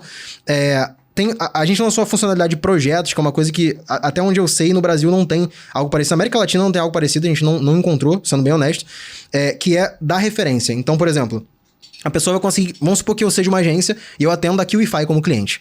Eu vou botar lá dentro da Copybase, da conta da Copybase, uma pasta para QIFI. E aí eu como agência, eu faço os anúncios da QIFI, por exemplo. Então eu posso pegar anúncios que eu já sei que tiveram uma conversão mais alta, o CTR mais alto, os e-mails que tiveram mais abertura, as headlines que venderam mais, que geraram mais acessos, pegar esse conteúdo, dar como referência no projeto QIFI, lá na Copybase, e toda vez que eu ou um colaborador meu for gerar um conteúdo pro cliente QIFI, ele não precisa digitar nada. Ele vai digitar, na verdade, só o nome do produto que ele quer vender, mas ele já tem toda a referência que você já ensinou do que funciona e do que não funciona. Então você pode escolher usar ou não as referências, mas isso é mais uma forma de facilitar o uso da AI ali também. Então, cara, isso é só o que a gente tem hoje, mas dá pra ter muito mais features que eu tenho que me segurar pra não falar, senão meu CTO me mata aqui. Por falar nisso, é uma dúvida que eu tenho, acho que você vai saber responder. Os prompts, eles são refinados de acordo com a quantidade de palavras que uma pessoa usa pra poder fazer uma pergunta pro chat? O que é um prompt antes de gente? Boa. O que a gente chama de prompt? Prompt é o que a pessoa dá de entrada. É o que você sugere pra AI para que ela gere alguma coisa. Tá. Esse mercado de AI, AI já é muito antigo, né? A IBM trabalha com isso há, sei lá, 20 anos, 30 anos. O que tá famoso agora é o Generative AI, que é inteligência artificial generativa, que ela é capaz de gerar conteúdo. Antes não tinha essa possibilidade. O prompt, como é que a gente treina ele? Tem duas formas. A primeira forma é, de fato, analisando os dados. A gente tem cientista de dados dentro da Copybase que vai analisar o uso do meu usuário e vai ver, de acordo com o feedback que ele deu do conteúdo gerado, quais prompts estão mais adequados. Então, por exemplo, imagina que a gente teve 10 milhões de conteúdos de Facebook Ads. Aí a gente vai pegar esses 10 milhões de conteúdos, vai tratar esses dados e vai ver qual desses conteúdos foram editados ou salvos. Significa que o cara gostou. E quais o cara deu dislike, ele não gostou. A gente pega isso e começa a refinar o prompt para algo mais parecido com aquilo que a galera deu feedback positivo. Esse é um ponto. O outro é o que a gente chama de fine tuning. Fine tuning é uma forma de você pegar a tecnologia, que no caso é GPT-4, que tá agora nessa versão, e a gente fornecer informações para criar como se fosse uma GPT-4 personalizada com um treinamento que eu dei de dados. Então eu quero, por exemplo, treinar a minha AI para gerar headlines. Eu dou para ela um número X de headlines baseados na vertente que eu quero, treino ela e faço um fine tuning, um refinamento para aquele conteúdo. Então tem essas duas formas. Tem o ajuste do prompt com tratamento de dados e o fine tuning. Meu, isso é incrível, né? Porque, tipo assim, o chat GPT, por exemplo, andei usando ele, é como se fosse uma mentoria aquilo ali, velho. É surreal. E aí tem uns prompts prontos. Aí por isso que me veio a dúvida, tipo, como é que ele sabe? Eu coloco um tema específico, ele me dá vários prompts, assim. Sim. Talvez seja por conta da quantidade da galera, dos dados que as pessoas dão de entrada, então. Total. Na verdade, o chat GPT, ele é um produto que aconteceu meio sem querer da forma como ele foi, né? Porque a história da OpenAI, que é a empresa que é dona da tecnologia GPT, ela foi fundada, e o Elon Musk era um dos fundadores, inclusive. A galera pensa que a empresa é dele até hoje, mas ele já saiu tem um tempo. Inclusive, ele critica a galera e brinca chamando de Close AI ao invés de Open AI, porque a ideia deles era surgir para pesquisas. E qual que era a missão da empresa? Era tirar a capacidade da inteligência artificial das mãos de concentrar nas mãos de poucas pessoas ou poucos governos. Então, o Elon Musk, ele ajudou a financiar com esse fim, né, do tipo, cara, eu vou permitir com que várias empresas e pessoas no mundo todo tenham acesso a essa tecnologia para que elas não sejam um monopólio na mão de governos ou de pessoas que podem usar isso pro mal. Porque, de fato, a AI dá para ser usada maleficamente muito fácil.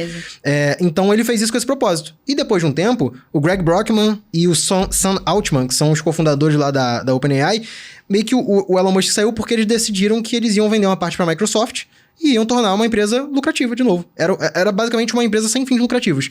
E hoje, ela já teve de receita, né, gerada com a venda para a Microsoft, 10 bilhões de dólares comprados pela Microsoft, não sei exatamente a porcentagem, e eles começaram a tornar isso em algo mais comercial do que era. Então, isso o Elon, ele critica até hoje, na verdade, os tweets dele, tem tweets sobre isso. E o ChatGPT, ele surgiu, por quê? A tecnologia GPT ele é treinada com conteúdos de toda a internet até 2021. E aí, eles tinham uma certa limitação de como... O crawler é como você pega esse conteúdo. Fazer um crawler para pegar o que está escrito nessa garrafinha é como se meu software fosse lá, lesse aqui, KiwiCache, e pegasse esse conteúdo. O crawler faz isso. Então, para pegar esses conteúdos da internet, eles têm que ter mega crawlers caríssimos que leem todo esse conteúdo, tratam esses dados e ensinam a AI com o tempo. Depois de um tempo, eles perceberam que se eles deixassem as pessoas usarem, elas mesmas iriam treinar a AI para eles. Então, o ChatGPT, ele começou a ter muita gente usando e aconteceu aquilo assim, porra, legal, sem fins lucrativos, mas e se a gente resolvesse ganhar dinheiro? A gente não deve nada a ninguém, né? Vamos fazer isso? e decidiram fazer isso. Tanto que lançaram o Plus aí, que custa acho que em reais, acho que R$630 por mês, algo assim. Então, meio que foi sem querer da forma que foi, mas não dá pra saber pra onde vai também. Então, Sim, tá em aberto. É bizarro, meu. As proporções que isso pode chegar. Exatamente. Quando você falou isso de utilizar pro mal, eu fiquei tipo... Dá pra fazer muita coisa, velho. Mas vamos pensar no bem, vamos pensar no bem. Vamos pensar no bem, mas dá pra fazer. Cara, mudando um pouco de assunto, mas tocando em algo que você tocou lá atrás, você falou que prestou serviço e você trouxe uns nomes muito grandes aqui, Sim. como tipo lojas americanas, Mormai e tudo mais. Nesse caso, você prestava serviço como uma agência de marketing, entregava growth marketing pra eles também, né? Então, antes, eu tenho duas dúvidas. Primeiro, explica pra galera o que é growth marketing. Boa. E eu também queria entender, já que você falou ali sobre prospecção, como é que você conseguiu chegar em clientes tão grandes? É diferente do que muita gente pensa, na real. A galera acha que é uma parada super elaborada, de um processo comercial incrível, e na verdade não é não, vocês vão entender por quê. Vamos lá, o que é growth marketing? Quando a gente fala de marketing digital, muita gente atrela isso a copy, ou a tráfego, ou a uma vertente só. Growth, na tradução literal do inglês, significa crescimento. Sim. Então, o growth marketing, ele é a junção de técnicas de marketing para fazer uma empresa crescer. E geralmente está ligado a empresas digitais. Não é uma regra, mas geralmente está ligado a empresas digitais. Então, o profissional de growth, especificamente, ele não é um gestor de tráfego, ele não é um copywriter, ele não é um cara que faz e-mail marketing, ele é um cara que entende do todo para fazer ações focadas na empresa crescer. Geralmente voltada à performance. Então, geralmente, o growth marketer, ele não vai fazer branding, ele não vai criar logotipo, ele até pode ter esse braço profissional, mas não é o foco dele. O foco dele é fazer ações que geram receita, geralmente, ou performance, que pode ser lead, ligação, contato, dependendo do tipo de negócio. Uhum. A outra pergunta que você fez? Como você conseguiu chegar nesses nomes? Boa. Nos nomes das empresas grandes. Cara, produzindo conteúdo... Produzir conteúdo é uma das formas mais fáceis de você chegar em empresas maiores, porque existem alguns caminhos de prospecção de cliente, né? Tem o outbound, que é aquele que você vai lá atrás do cara, você vai ligar pra ele, vai fazer cold mail, cold call, e-mail, na tradução literal, e-mail frio, ligação fria, que você vai ligar pra tentar vender pro cara, vai receber 95 nãos e um cara vai topar falar com você. Muita gente não aguenta esse fluxo. Sim. Tem formas certas de fazer isso, dá pra você montar uma equipe focada em outbound. Esse é um ponto. Clientes grandes, definitivamente, você não vai trazer com outbound. Não vai. A não ser que você seja uma empresa super gigante, que quando você falar, cara, eu sou da Copybase, e a Copybase tá há 20 anos no mercado e tem milhões de clientes. Tá, o cara vai querer te ouvir. Talvez. Mas dependendo do seu tamanho de empresa, cara, o outbound, cara, não vai ser o melhor caminho no começo. Segundo é o inbound. Inbound é quando você produz algum conteúdo e as pessoas geralmente vêm pelo que você tá ensinando ou entregando, não exatamente pelo serviço que você vai oferecer. Por exemplo, no meu caso, no meu Instagram lá eu falo de tráfego pago, de growth, de funil, então eu começo a falar de performance, falar de anúncio, falar de venda, de conversão, e aí as pessoas que têm interesse em conversão, em venda e anúncio vão me seguir. Só que dentro dessas pessoas que estão me seguindo, as pessoas esquecem que grandes corporações, tipo Americanas, Mormai, etc., são formadas de quê? Pessoas. Exatamente. E essas pessoas não são só as donas, são os diretores, são os gerentes, são, cara, os estagiários, os analistas. Essa galera me segue. Então, acho que 80% dessas empresas grandes, talvez uma parte pequena ali de 20%, alguns foram em eventos, que eu prospectei no evento, porque eu palestrei, a empresa, um dos donos estava no evento expondo, me chamou e a gente acabou fechando o negócio. Uma dessas empresas foi evento. Mas a maioria, outras foram indicação também é um canal super forte para empresa grande, então quando alguém trabalha numa empresa grande, você atende bem, te indica para outra, abre portas, então são esses dois principais canais. Cara, e o terceiro foi o inbound, que é basicamente eu produzir conteúdo, o colaborador daquela empresa, que é daquela área de marketing ou algo do tipo, tem aquela dor, porque imagina que o cara é funcionário da empresa X, e ele tem um problema que cara, ele não tá conseguindo entregar a conversão que ele deveria. Ele vai buscar ajuda onde? Em quem ele já conhece. Então ele já seguia lá o Sérgio Fernandes e sabia que o Sérgio é especialista de anúncios. Será que o Sérgio consegue me ajudar? Sérgio, eu trabalho na empresa tal, você consegue me ajudar? Consigo. Marca uma call, falei com a pessoa. Cara, vou te apresentar meu diretor. Beleza, marcou com o diretor, marca outra call. Marca outra até chegar no tomador de decisão, fecha negócio. Então, os caminhos mais comuns são outbound e inbound ali produção de conteúdo, evento, etc. Inbound é um pouco produção também, né? Então, cara, as empresas grandes, no meu caso, pelo menos, né, foram principalmente de conteúdo e relacionamento. Então, o que eu produzia, o funcionário da pessoa me seguia, chegava até mim e fazia aquilo ali virar um negócio. Relacionamento, pessoas que eu conheço, que me indicaram de alguma forma.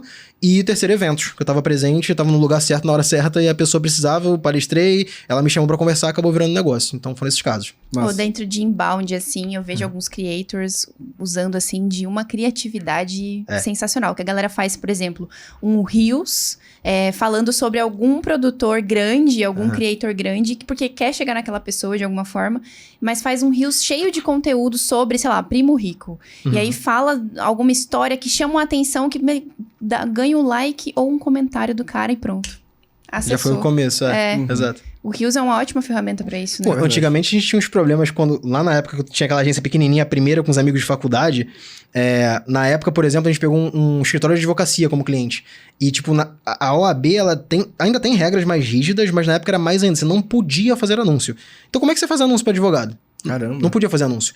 Era inbound. Era tipo assim, o escritório era especialista em divórcio. E aí a gente fazia matérias escrito, por exemplo, você acabou de se divorciar e é homem, saiba quais são os seus direitos nesse papel. E aí, tipo, o cara que tava passando por isso, ele ia lá e encontrava, e por acaso lá embaixo, assim, ó, o escritório de advocacia tal, deixou claro que pra você ser tal. Eu falei, pô, que escritório é esse? O cara clicava, ia lá no site do escritório e ele mesmo procurava. Então, essas técnicas de inbound funcionam pra nicho de saúde, que a galera pode fazer hoje. Só que hoje já dá pra fazer atrelado a tráfego pago. Então, tipo, ao invés de fazer um anúncio, que você não pode fazer, né? Promoção no clareamento dentário. Não pode. Então, o CRO não deixa fazer isso. Então, nichos de saúde, nutrição ali, odontologia, todos esses nichos você pode usar o inbound no tráfego. E, geralmente, o inbound ele exige uma produção de conteúdo. E é mais um caso que, por exemplo, a Copybase pode ajudar. O cara pode colocar lá assunto, produzir o conteúdo, pegar e transformar isso num anúncio. E fazer o conteúdo que ele precisa pro anúncio. Geralmente, esses anúncios, eles têm uma taxa de cliques maior, uma taxa de conversão menor, só que eles geram um volume mais alto. Então, esse volume é bom para poder converter ali no meio, topo de funil, entendeu? Então, são formas de usar também. Legal. A Copybase funciona como se fosse um ecossistema, então. Cara, principalmente para quem vai produzir alguma coisa. Então, não é só pro cara que vai escrever a copy ou o cara que vai escrever o anúncio. Você consegue fazer um artigo, um anúncio. Então, ter ideias, você consegue melhorar um conteúdo. Então, tipo, você vai mandar um e-mail, tem um e-mail de 2 linhas. Putz, esse e-mail não tá legal. Dá Ctrl+C, Ctrl+V, vai literalmente na Copybase, sei lá, melhorador de conteúdo. Você dá OK, ele te dá 4 opções de escrever aquele e-mail de forma diferente. Então, você consegue usar tudo que para gerar alguma coisa dentro do ecossistema do profissional de marketing, a Copybase vai conseguir ajudar. Agora sim, pegando um pouco nas suas especialidades de tráfego. Você fala bastante nas suas redes sociais sobre tráfego, Sim. copy, funil. Então, se você fosse, sei lá, dar um passo a passo simples pra galera que quer, sei lá, subir um anúncio, como é que você faria? Quais seriam esses passos? Boa, vamos lá. Vamos primeiro, então, pelo Facebook, que é Meta Ads hoje, depois a gente pode falar de Google. Mas, primeira coisa é a galera quer subir um anúncio pelo motivo errado. Ela acha que a galera me pergunta assim, quanto que eu preciso pra começar a ganhar dinheiro? Eu falei, você não precisa de dinheiro, você precisa saber o que você vai vender. Então, passa o número, por mais óbvio que pareça, é o que você vai vender. Então, define o teu produto ou o teu serviço. Eu sempre recomendo a galera começar por serviço. Mesmo que seja 1-2 meses. Porque vai ser mais fácil dele começar, porque produto, você tem que construir alguma coisa. Se não tem bagagem, você vai construir o quê? Ou você vai pegar um PLR que é super batido, que não é tão legal, o cara vai comprar e vai solicitar um reembolso. O que adianta? Então, primeiro vende no serviço, depois vende no produto. Depois de você pensar no que você vai vender, pensa em como você vai vender. O papo que a gente falou aqui de níveis de consciência, define para quem você tá vendendo e qual é a dor que essa pessoa tem. Depois de definir isso, tu vai escolher os canais. Hoje, a galera fica em dúvida entre escolher pro Facebook, Ads, que tá incluído o Instagram também ali dentro, né? O Meta Ads, ou o Google Ads. Qual a diferença de forma superficial entre os dois? Google é baseado em intenção, Facebook é baseado em interesse. Então, basicamente, no Facebook, você vai achar a pessoa que pode se interessar pelo que você está falando, baseado no que ela consome na rede social, no Instagram, etc. No Google, você vai aparecer para alguém que digitou algo que você escolheu aparecer. Essa é a diferença. E qual o pró e contra de cada um? No Google, tu tem uma assertividade maior, só que um volume muito menor. Tem muito menos gente pesquisando o que você vende do que possivelmente tem interesse. No Facebook, você tem mais volume. Por isso que a galera que trabalha com infoproduto, geralmente é super fã do Facebook, vai 100% para lá, só que é um erro ele não olhar para outros canais também. Então, primeiro ponto também, pensou no que você vai vender, pensou em como você vai vender, para quem você vai vender, quais são as dores, níveis de consciência, definir o canal. Definido o canal, pensa o seguinte, que a galera às vezes fica na dúvida, né? Imagina que você... Vou dar um exemplo trágico. Você trabalha numa funerária. Cara, ninguém... Ou imagino que 99% das pessoas não tem um super interesse, assim, em saber sobre funerárias. Então, é pouco provável que a tua conversão seja muito alta, né? no Facebook Ads. Você imagina, pô, tá pensando em morrer? Não vai dar. Então, você tem que pensar. Que o Walter teve aqui, deu um exemplo de funerária também. Então, esse é um ponto. E no Google Ads, você geralmente vai achar o cara que, sei lá, algum parente faleceu, ele tá precisando do serviço, e ele precisa de algum serviço 24 horas. Vai digitar funerário 24 horas perto de mim, funerário 24 horas no bairro tal. Então, quando você anuncia no Google Ads pra esse nicho, teoricamente, teu clique vai ser mais barato, tua conversão vai ser maior. Então, dei o exemplo mais absurdo, mas existem nichos que você consegue pensar, tipo encanador. Encanador é um serviço que tem um CPC, o custo por clique, caro pra cacete no Google Ads. Mas por quê? Quem tá em primeiro vende muito, pô. O cara quando procura encanador já deu ruim, meu amigo. O cano já estourou, já tá inundando a casa dele. Verdade. Ele tá desesperado, ele não conhece um amigo, que geralmente fala, pô, conhece um encanador? Ele não conhece ninguém, ele vai no Google. Quando ele vai no Google, meu amigo, é quem tá em primeiro. Então, encanador, chaveiro. Então, tem nichos, lavanderia, é caríssimo também. No Google Ads. Então tem nichos que, se você olhar para o Google primeiro, tu vai ter muito mais conversão, muito mais sucesso do que o Meta Ads. Então, dependendo do cliente que você atende, ou até do nicho que você está atuando, tu tem que escolher o canal bem para que tenha um resultado. Às vezes a galera fala, tráfego pago não funciona. O cara botou a funerária no Facebook Ads ou botou o chaveiro 24 horas, não botou no Google. Então, pode acontecer isso. Então, depois de escolher o canal, cara, é começar com um orçamento que é condizente com aquilo que você está vendendo. Esse passo é importante porque muita gente pensa que para você vender, tu precisa de um orçamento mínimo. E não tem orçamento mínimo. Pensa o seguinte, quanto maior o ticket médio do produto que você está vendendo, mais você vai ter que gastar para vender. Mas por quê? Porque o Facebook e o Google são mercenários e querem mais dinheiro? Também, mas não necessariamente. Pensa o seguinte... Quantas pessoas estão dispostas a comprar um carro de 80 mil reais e quantas pessoas estão dispostas a comprar uma caneca de 30 reais? Ou que podem comprar. Então, para você vender um carro de 80 mil reais, você tem que aparecer para muito mais pessoas para poder achar aquela pessoa que está disposta a pagar. Então, quanto mais caro é o que você vai vender, mais dinheiro você precisa. Então, se você pensa em, por exemplo, começar... Aí tem gente que vai... Sempre tem gente que vai dar essa comparação. No nicho imobiliário, então eu vou vender uma casa de 1 milhão, então eu tenho que investir 100 mil por mês. Seria bom, mas não necessariamente. Porque primeiro que se você investe, é o corretor. E o corretor tem comissão de 5% em cima do valor, em média. Então bota aí que de 1 milhão, tu vai ter 5%, esse aí é o que tu vai ter de retorno na venda dessa casa. Se você for um corretor acima da média, tu vai pensar que tu pode pegar parte desse valor e investir para vender mais imóveis. E não ficar esperando cair do céu a venda. Então, nesse caso do corretor, que não é uma venda direta online, tu vai pensar no custo do lead, não da venda. Então, tu vai pensar em quantos leads você tem que captar para gerar uma visita e quantas visitas você tem que fazer para gerar uma venda em média. Isso é um funil. Então, quando o cara consegue planejar o funil, ele sabe quanto ele tem que investir para gerar de lead. Geralmente a galera vem assim, cara, com 10 mil dá para investir? Com 1.000 reais dá para investir? Com 10 por dia dá para investir? Eu falei, cara, não sei qual é o teu produto, para que você vende, como que você vai fazer, qual a tua taxa de conversão. Então, você sabendo esses dados antes de anunciar, vai te evitar muito problema e vai te dar uma assertividade maior quando você for fazer o anúncio. Legal. É que depende de muita análise, né? Também. Muita análise, não tem um passo a passo simples. O pulo do gato. Pulo do gato, não. Mas se você não for preguiçoso na hora de fazer e trazer as informações que você precisa antes de começar, que a galera geralmente é afobada e que a primeira anúncio tem que subir anúncio. Mas, cara, às vezes o cara subiu o anúncio, mas ele não sabe nem pra quem ele tá vendendo. Ele fala assim, não, subiu um PLR aqui, mas tá, mas quem é que vai comprar seu PLR? Não, tô testando. Tá testando o quê pra quem? Qual que é a tua métrica de sucesso? Não, vou ver se vai vender. Mas peraí, antes de vender, o cara tem várias etapas. O cara vai ver o criativo, tu tem que saber se o cara vai clicar no criativo ou não. Aí depois de clicar, tu tem que saber se o cara vai ver a tua página, se tua página tá rápida. Aí se o cara viu tua página, tem que saber se o cara foi pro checkout. Tem que saber se teu checkout tá convertendo e se teu preço tá bom ali pro que o cara tá esperando. E depois precisa ver se o cara compra. Só espera comprar, tu não analisou nada antes disso. Então tu não tá analisando nada. Tá esperando um milagre. Que é o que boa parte das pessoas fazem. Inclusive, vamos supor que você subiu uma campanha. Boa. Como analisar essa campanha? Boa. Cara, primeiro passo que eu sempre falo pra todo mundo, que eu acho que muita gente não faz e acaba sendo básico, tanto no Facebook quanto no Google Ads, tem uma partezinha lá de personalizar colunas. Cara, as colunas, elas são a junção das métricas que você precisa analisar. E cada campanha sua tem um objetivo. Quando você sobe uma campanha de visualização de vídeo, teu objetivo não é vender. Então tu não tem que analisar o número de vendas, tem que analisar o número de visualizações. Campanha de engajamento, mesma coisa, você quer engajar. Campanha de conversão, você quer vender. Então, você faz, geralmente, colunas, né, na ordem que o usuário vai percorrer do funil para poder analisar as métricas que você precisa. Então, por exemplo, eu sempre coloco lá, começo por alcance, que é o número de pessoas que foram alcançadas.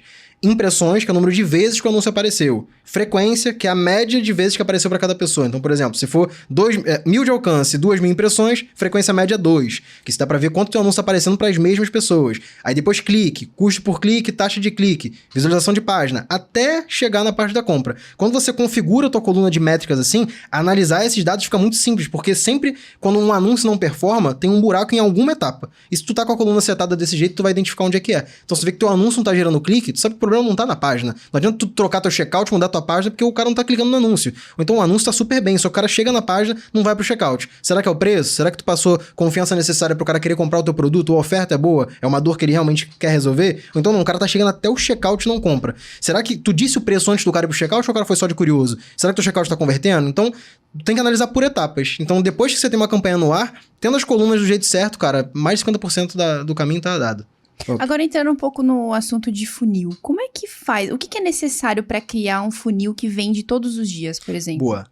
Cara, o funil perpétuo, ele precisa ter uma oferta forte e ter o que a gente chama de mercado adereçável, que é a quantidade de pessoas que pode ou deve comprar aquilo ali tem que ser muito grande. Se você trabalha num nicho muito específico, pequeno, e a tua oferta não é tão agressiva, é pouco provável que tu consiga vender muito todo dia. Então esse é um primeiro passo. Galera que trabalha no white hat, geralmente, que é os produtos ali mais tradicionaizinhos, sem oferta tão agressiva, às vezes se frustra por isso, mas não quer dizer que se você não vende todo dia, tua oferta é ruim. Às vezes tua oferta é super lucrativa, mas você vende dia sim, dia não. Às vezes você fica 2 dias sem vender, mas num dia você vende 3, e no fim do mês você investiu 10 mil e voltou 50. Cara, isso tá ruim? Não. Então, vocês têm que tomar cuidado para tentar não seguir só o que vocês veem no Instagram de uma pessoa específica que você segue, você tem que ser igual a ela. Tem pessoas fazendo coisas diferentes. Tem funis que vão funcionar de formas diferentes. Então, esse é o primeiro passo. Mas para vender todo dia, na minha visão, você tem que ter um mercado grande. Geralmente um nicho tipo emagrecimento, saúde, ali é um nicho muito grande. É um nicho, cara, adulto, querendo ou não, um nicho black hat, muito difícil de trabalhar, mas ele é um nicho grande também. Então, tem vários nichos ali de ansiedade. Então, você vê que a maioria dos nichos muito grandes, eles têm ofertas black hat. Mas dá pra você trabalhar com produtos white hat em nichos grandes. Primeiro ponto é esse. Segundo, cara, você tem que ter oferta boa o suficiente. Pra tua oferta ser boa, antes você tem que validar com pouca gente entrando no teu site e ver se essas pessoas estão se interessando. E quem não se interessa, tu entender por que eles não estão se interessando. Que parte do teu vídeo de vendas ali, ela tá parando de ver. Que parte da tua página, ela tá parando de rodar a página. Tem ferramenta gratuita aí que vai te dar isso, cara. Crazy Egg, o Hotjar tem um plano gratuito que você consegue ver o scroll da página, a taxa de cliques dentro da página. Então, analisando isso, tu vai ver o que as pessoas estão tendo de problema ou o que elas estão fazendo elas não tomarem a decisão de compra. E para vender todo dia, tu tem que acertar basicamente uma oferta na veia pro público certo de um nicho grande que não tem tanta limitação. E aí, cara, é botar tráfego suficiente para isso. Tem que botar grana, porque só no orgânico vai ser difícil crescer. Então, grana pra cacete no tráfego, mas só depois de você validar ali todas as etapas do teu funil. Perfeito. Boa estrutura. Sim. Ô, Sérgio, pensando agora na experiência que você tá tendo hoje com a Copybase, como foi o seu processo junto com seus colaboradores de gestão e liderança? Boa. Cara, gestão é uma dor todo dia, na verdade, né? Acho que nunca deixa de ser uma dor. Como líder, tu vai aprendendo, parece clichê essa parada, mas é um problema todo dia.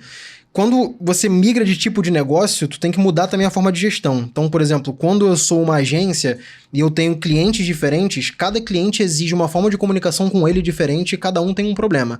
Quando eu sou um SaaS, que a Copybase é um software, eu não tenho vários clientes que eu atendo prestando serviço. Eu tenho vários assinantes que têm problemas diferentes para resolver. E a minha equipe tem que estar alinhada a isso também.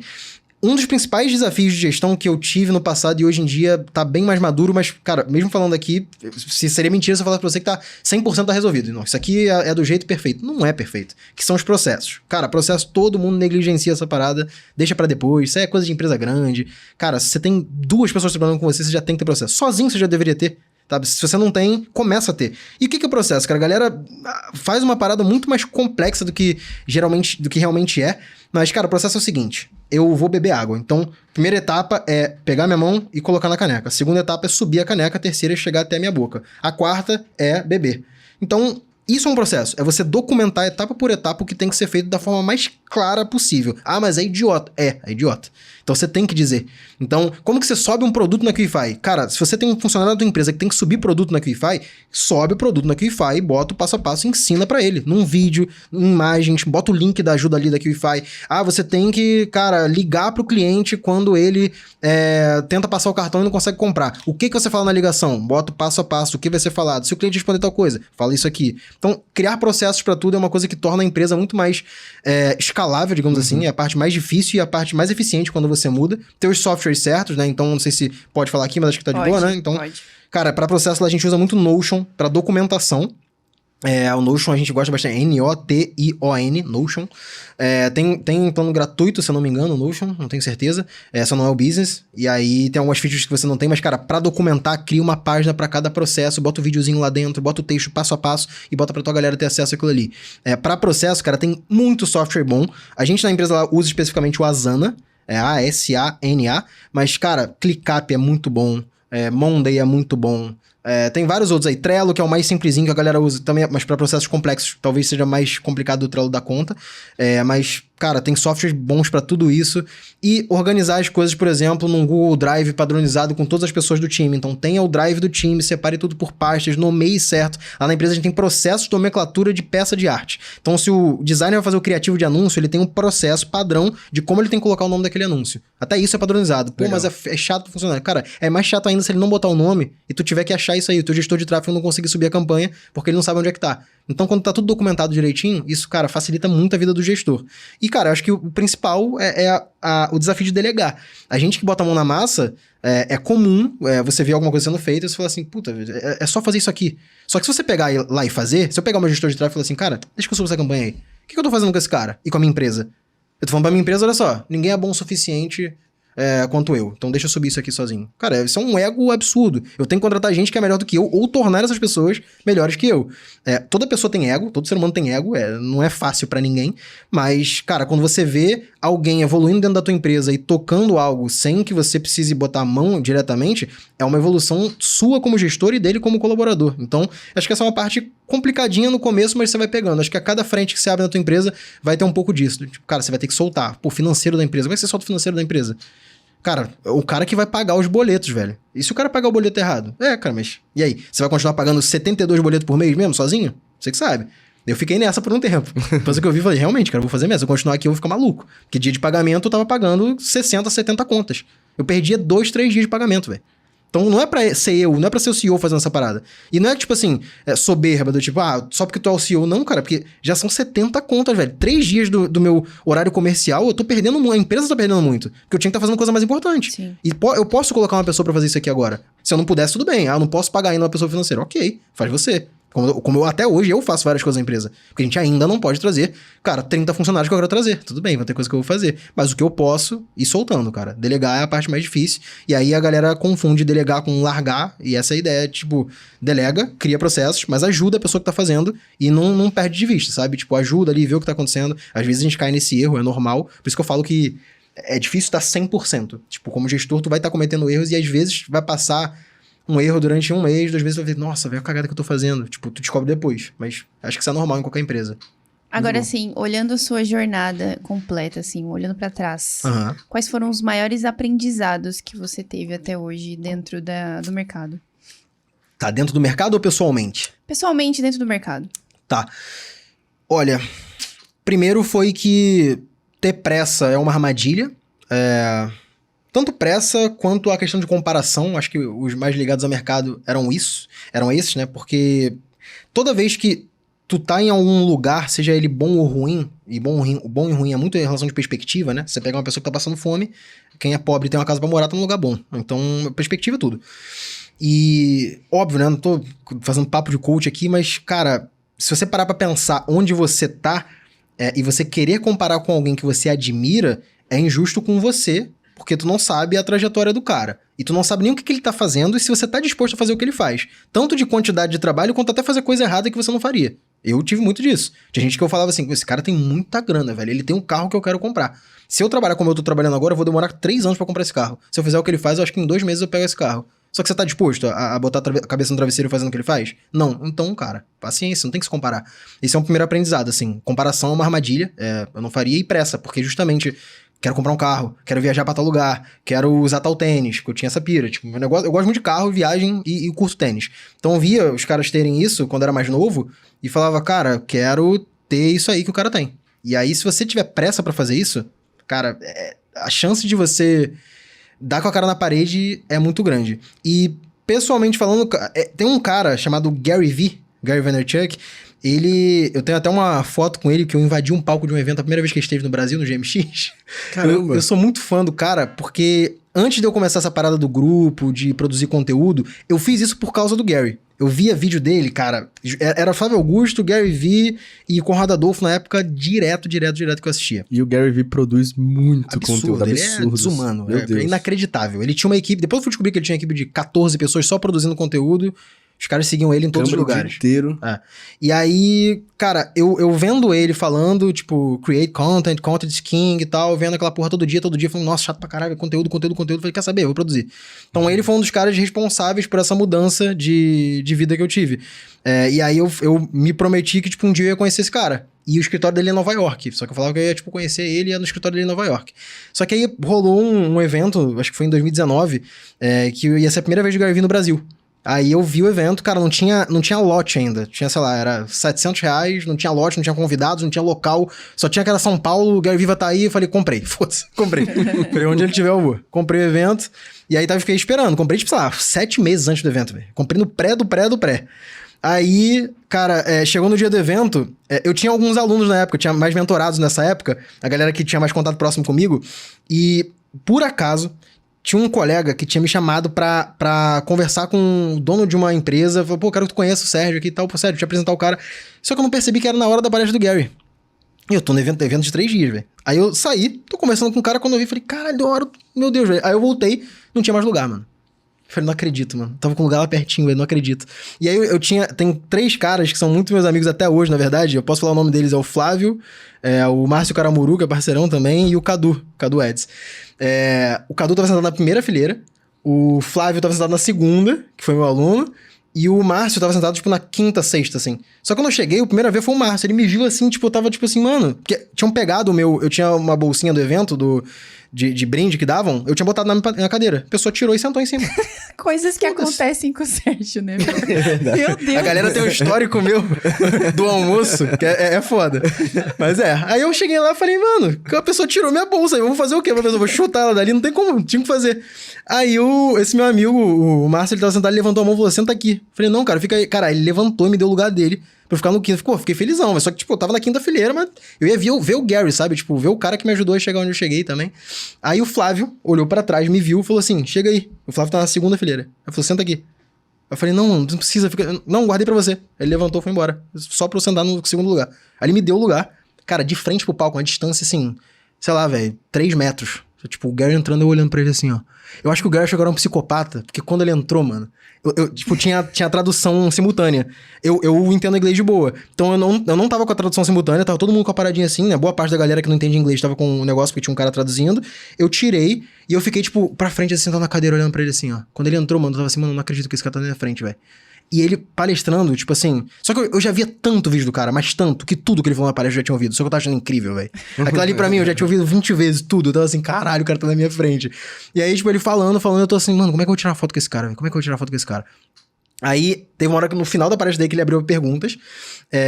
Aí, porra, tentei uma vez, não foi. Tentei outra vez, não foi. Cara, na 7ª vez, falando, mano, não vai dar certo, velho. Puta, que merda. Aí, na 8ª, veio um microfone na minha mão. 2.000 pessoas no evento. Microfone na minha mão. Nossa, Hi, Gary. Que pressão. Hello, how are you? Falando aqui. E aí, consegui fazer a pergunta. Tem gravado, tem esse vídeo no meu Instagram. Tá lá pra trás, 2019, mas tá no vídeo do meu Instagram. Fiz a pergunta pra ele. Aí ele me respondeu. Aí, pô, falei, obrigado. Aí eu falei pra ele, cara, admiro muito o teu trabalho, tu me ajudou a chegar até aqui. Se eu pudesse tirar uma foto com você, seria uma honra e tal. Aí ele, no final, a gente vê ali, tenta ali. Falei, tá, beleza. Aí, rodou o microfone e acabou. Cara, quando acabou... É foda contar isso, mas não é certo, mas vocês vão entender, vale a pena. O meu amigo, o Cadu, ele tava na frente, assim. Aí ele falou, mano, se tu der um pique aqui, ó, de 2 minutos, sobe no palco agora. E tu tira foto com ele. Falei, mano, não vou fazer. Eu não sou assim, velho. Eu sou o cara mó certinho. Eu não gosto, velho, de passar vergonha. Eu não gosto, velho. Eu fico assim, não, mano, não vou fazer isso, não. Só que, cara, mas é o Gary, velho. Quando é que eu vou ver o Gary de novo? Não vou ver o Gary de novo. Cara, e eu assim, cara, sabe aquela coisa de 10 segundos? Tipo, será que eu vou? Aí o Cadu abriu, assim, ó, o espaço. Ele abriu o caminho, assim, tirou a cadeira da frente. Falei, mano, foda-se. Peguei o telefone na mão, corri, subi no palco. Aí, tipo assim, tinha os caras atrás do evento, estavam muito putos comigo, assim. Os caras saíram com a cara, tipo, olhando pra mim, assim. Mano, eu falei com o Gary em, tipo assim, 5 segundos. Você tira uma foto comigo? Ele, claro, me abraçou, assim, tirou a foto. Eu tirei, tipo assim, mais 10 selfies. 8 ficaram uma merda, 2 ficaram boas. E as que ficaram boas, tinha um cara muito puto, assim, atrás do evento, assim, olhando pra mim, assim, ó. Aí no Photoshop eu fui lá, tirei o cara do Photoshop e enquadrei a foto, velho. Tá no meu escritório. Nice. Eu com o Gary lá, sem o cara bravo comigo. Mas tá lá. Muito bom. E pegou uma super referência. O cara... Peguei, velho. Não, eu sou fãzaço dele, velho. Muito top. fã. Que massa. Da hora. E mudando só um pouquinho o assunto, a gente falou isso aqui um pouco sobre inteligência artificial, né? Inclusive a gente comentou que muitas pessoas pensam que a inteligência artificial vem pra competir com o homem, tirar empregos e tudo mais. E enquanto isso, você criou a inteligência artificial que auxilia profissionais do mercado digital a performarem. Então como é que você visualiza o futuro dessas ferramentas? Boa. Cara, eu acho que AI vai estar presente na realidade dos profissionais, querendo eles ou não. Não é uma escolha não trabalhar com AI. E não é só marketing. Pra mim, entrar no mercado de marketing foi onde eu já tinha audiência, onde eu já conhecia pessoas e onde eu já tinha vivido os problemas. Então, é mais fácil eu vender pra esse cara do que pra alguém que eu não conheço. Mas como isso vai entrar na vida deles, cara, hoje em dia já existem soluções focadas em áudio, vídeo, design, parte criativa também, que a galera fala, não vai fazer trabalho criativo? Parcialmente, vai conseguir fazer trabalho criativo sim. Só que o humano, ele tem uma autenticidade que não é copiável, digamos assim, né? Então, eu acho que vão ter muitos nichos impactados. Talvez o nicho de programação, desenvolvimento seja um dos mais impactados. E a galera pensa, isso aí então vai impactar só os programadores. Cara, tudo que você usa hoje em dia foi um programador que fez. Tudo. Não tem como você escolher. O telefone que você tá na mão, o aplicativo que você tá ouvindo esse podcast, o vídeo que você tá vendo, foi feito por programadores. Então, mudar o mercado de programadores impacta muito o mundo inteiro hoje em dia. Finanças, com certeza vai ter alguma coisa de finanças. Eu até brinco, inclusive fica a ideia pra galera que tá ouvindo o podcast. Se eu pudesse ter 2 negócios ao mesmo tempo, que não é o caso, eu investiria em um negócio do nicho de finanças usando o GPT. Eu não conheço ninguém fazendo isso muito bem ainda. Eu vi pessoas fazendo de forma amadora, mas se eu fosse investidor hoje e fosse escolher uma empresa para entrar, primeiro eu escolheria de marketing, porque a Copybase é muito boa. Segundo, eu escolheria de finanças, velho. Porque, cara, imagina que tu consegue ter uma AI que aprende identificando padrões. E o mercado financeiro, se você olha pro trade, não pro day trade só, mas pro trade no geral, qualquer compra ou venda do nicho financeiro é baseado em um padrão identificado, em uma tendência, seja de queda ou de alta. Se você consegue usar uma AI para poder aprender padrões baseados em padrões de pessoas que já deram certo, tipo, sei lá, pegar o lastro do Warren Buffett, aí pega todos os pricing points que ele pegou, quando ele decidiu comprar, quando ele decidiu vender, e ensina a AI a fazer isso. O que impede de eu fazer uma AI que faz exatamente os mesmos trades? Óbvio que são empresas diferentes, mercados diferentes, outro cenário, mas dá pra você pegar alguma coisa de útil nisso aí, não dá? A chance de dar errado existe, mas é menor do que você fazer na mão. Então, cara, não tem ninguém fazendo pra finanças, assim, pelo menos eu posso falar uma besteira, eu não conheço uma empresa grande daqui, assim, do Brasil, América Latina, eu não conheço. Então, eu faria alguma coisa nesse meio aí. Muito bom. Legal demais. Esse episódio foi uma mistura de marketing digital, tecnologia. Verdade. Esse foi bem diferentão, cara. Eu gostei, você gostou? Espero que você tenha gostado do bate-papo. Bom demais. Também, por Sérgio. mim, falava até amanhã. Tô feliz demais. Muita vontade. Mas muito a gente obrigado, não gente. acabou ainda. Porque a gente costuma terminar aqui nosso episódio com uma pergunta mais reflexiva. Tá. Então, você topa responder pra gente? 100%. Vamos imaginar que você vai criar um anúncio. Tá. E esse anúncio, ele vai ser entregue em todas as plataformas de aquisição de clientes, hoje em dia conhecidas digitalmente, mas também no mundo físico. Então, esse anúncio vai aparecer num comercial de TV, vai aparecer no outdoor, vai aparecer em todo e qualquer possibilidade de aquisição de clientes. E aí, nesse anúncio, vai ter uma mensagem sua para quem tá começando hoje no marketing digital. Qual mensagem seria essa? Com certeza, o que ainda me falta tatuar e eu vou roubar do Gary Vee, que é ame o processo. Pra mim, isso é um negócio mais icônico que mudou minha vida, mas demorou muito pra eu acreditar que deveria ser vivido assim, sabe? Porque na minha cabeça, tipo, ame o processo, você tá milionário aí, irmão, viu, ame o processo, eu tô me fudendo aqui. Então, quando Geralmente você só aprende o significado dessa frase quando você já atingiu alguma coisa. Mas quem consegue pegar a importância de amar o processo antes de alcançar de fato um resultado, tudo fica 10 vezes mais fácil, cara. Então, amar o processo acho que é a parte mais importante. Saber que, tipo, tudo que você tá passando de difícil ou de ruim, é só você parar pra olhar aí agora, cara. Olha na tua vida e pensa, há 5 anos atrás, um problema que você teve. No fim das contas, ele foi pior pra você? Geralmente não. Geralmente ele te ajudou em algum ponto. Então, amar o processo é saber que, cara, em algum momento, a dificuldade que você tá passando agora vai te ajudar. Eu tenho a perda do meu pai, eu tenho a perda dos meus empregos, eu tenho um monte de coisa que se olhar pra trás na época, eu falo assim, cara, o mundo acabou, velho, que sacanagem, por que eu, velho? E depois eu parar pra olhar e falar assim, na verdade foi bom, sabe? Então, acho que o meu processo seria a frase. Perfeito. Assertivo. Eu clicaria nesse anúncio. Muito, muito bom. O meu processo. CT é real, né? Top. CT é real. Bom demais. Cara, que prazer enorme bater esse papo contigo. Prazer foi até meu, porque cara. não foi só focado em marketing digital, mas teve um pouco de tecnologia Sim. aplicado a marketing digital. Total. Isso foi completamente inovador, muito bom, velho. Obrigado, cara. E não terminamos porque Temos presentes. presentes. Ah, não é Temos possível. Tem presentes. mais presentes, mas eu já ganhei Temos, muito claro. presente. Pra É verdade. agradecer a sua presença aqui, temos presente pra você e pra Lu. Eu já vi que é de comer. É. Aí eu fiquei feliz. Mais feliz. Obrigado, hein, mestre. Ó, você comentou das Esse aí é pra Lu. xícaras. Rapaz. Agora você faz parte do grupo. Tem uma. Venci, pô. E aqui é pra você, Lu. Você viu o Presentinho pra biscoito ti. que eles colocaram aqui? Ó, tem umas coisinhas bem diferentes aí. O rolinho de. Você não tá ligado que vocês colocaram esse biscoito? Não, alguém contou isso pra você. Não é possível. Quem Esse é deu muito spoiler pra gostoso. você? Olha só, Vocês gostam muito? o time de Porra, meu biscoito experiência preferido, é velho. brabo, eu te falei. É verdade, tinha uma experiência Ó, bizarra. eu juro que eu nunca postei sobre isso aqui, não, velho. Eles têm que ser investigados. Tá? Já postei? Não é possível, velho. Uma vez na vida, velho. Que isso, mano? Esse é muito bom. De ó. repente a gente tem uma AI. Eu acho que vocês têm uma AI A de, gente tem uma AI de experiência Não do fala, cliente. Carol, Não, não fala. não É conta. Cara, as brincadeiras à parte, foi realmente velho. incrível. Muito obrigado pela sua presença. Obrigado a vocês, gente. Espero que você tenha gostado também do bate-papo. muito. E pra galera que tá em casa e ainda não te conhece, Boa. como que eles te encontram nas redes sociais? Vamos Vamos lá. @eu, Sérgio Fernandes, com S no final no Instagram. E se quiserem seguir da Copybase também, @copy, C-O-P-Y, base, B-A-S-E.ai. @copybase.ai, @eu, Sérgio Fernandes, no Instagram. Show Perfeito, de vai bola. aparecer aí na tela pra você. Obrigado. E o que as pessoas precisam fazer depois de um episódio como esse, Marcelo? Afinal de contas, a gente aprendeu um monte aqui sobre Hoje a gente marketing aprendeu digital, mesmo. tecnologia e afins. É verdade. Se você não deixou um like até agora, já deixa não é agora o seu like aqui. Se inscreve no canal, ativa o sininho pra receber a notificação sempre que sair um podcast como esse. Compartilha esse vídeo e deixa aqui nos comentários o que é que você aprendeu com o Sérgio com a gente aqui hoje. Boa. E nos vemos onde, Carol? No próximo QCast, né? Eu Nos vemos no espero. próximo Nós temos QCast. um encontro marcado. Valeu! Valeu.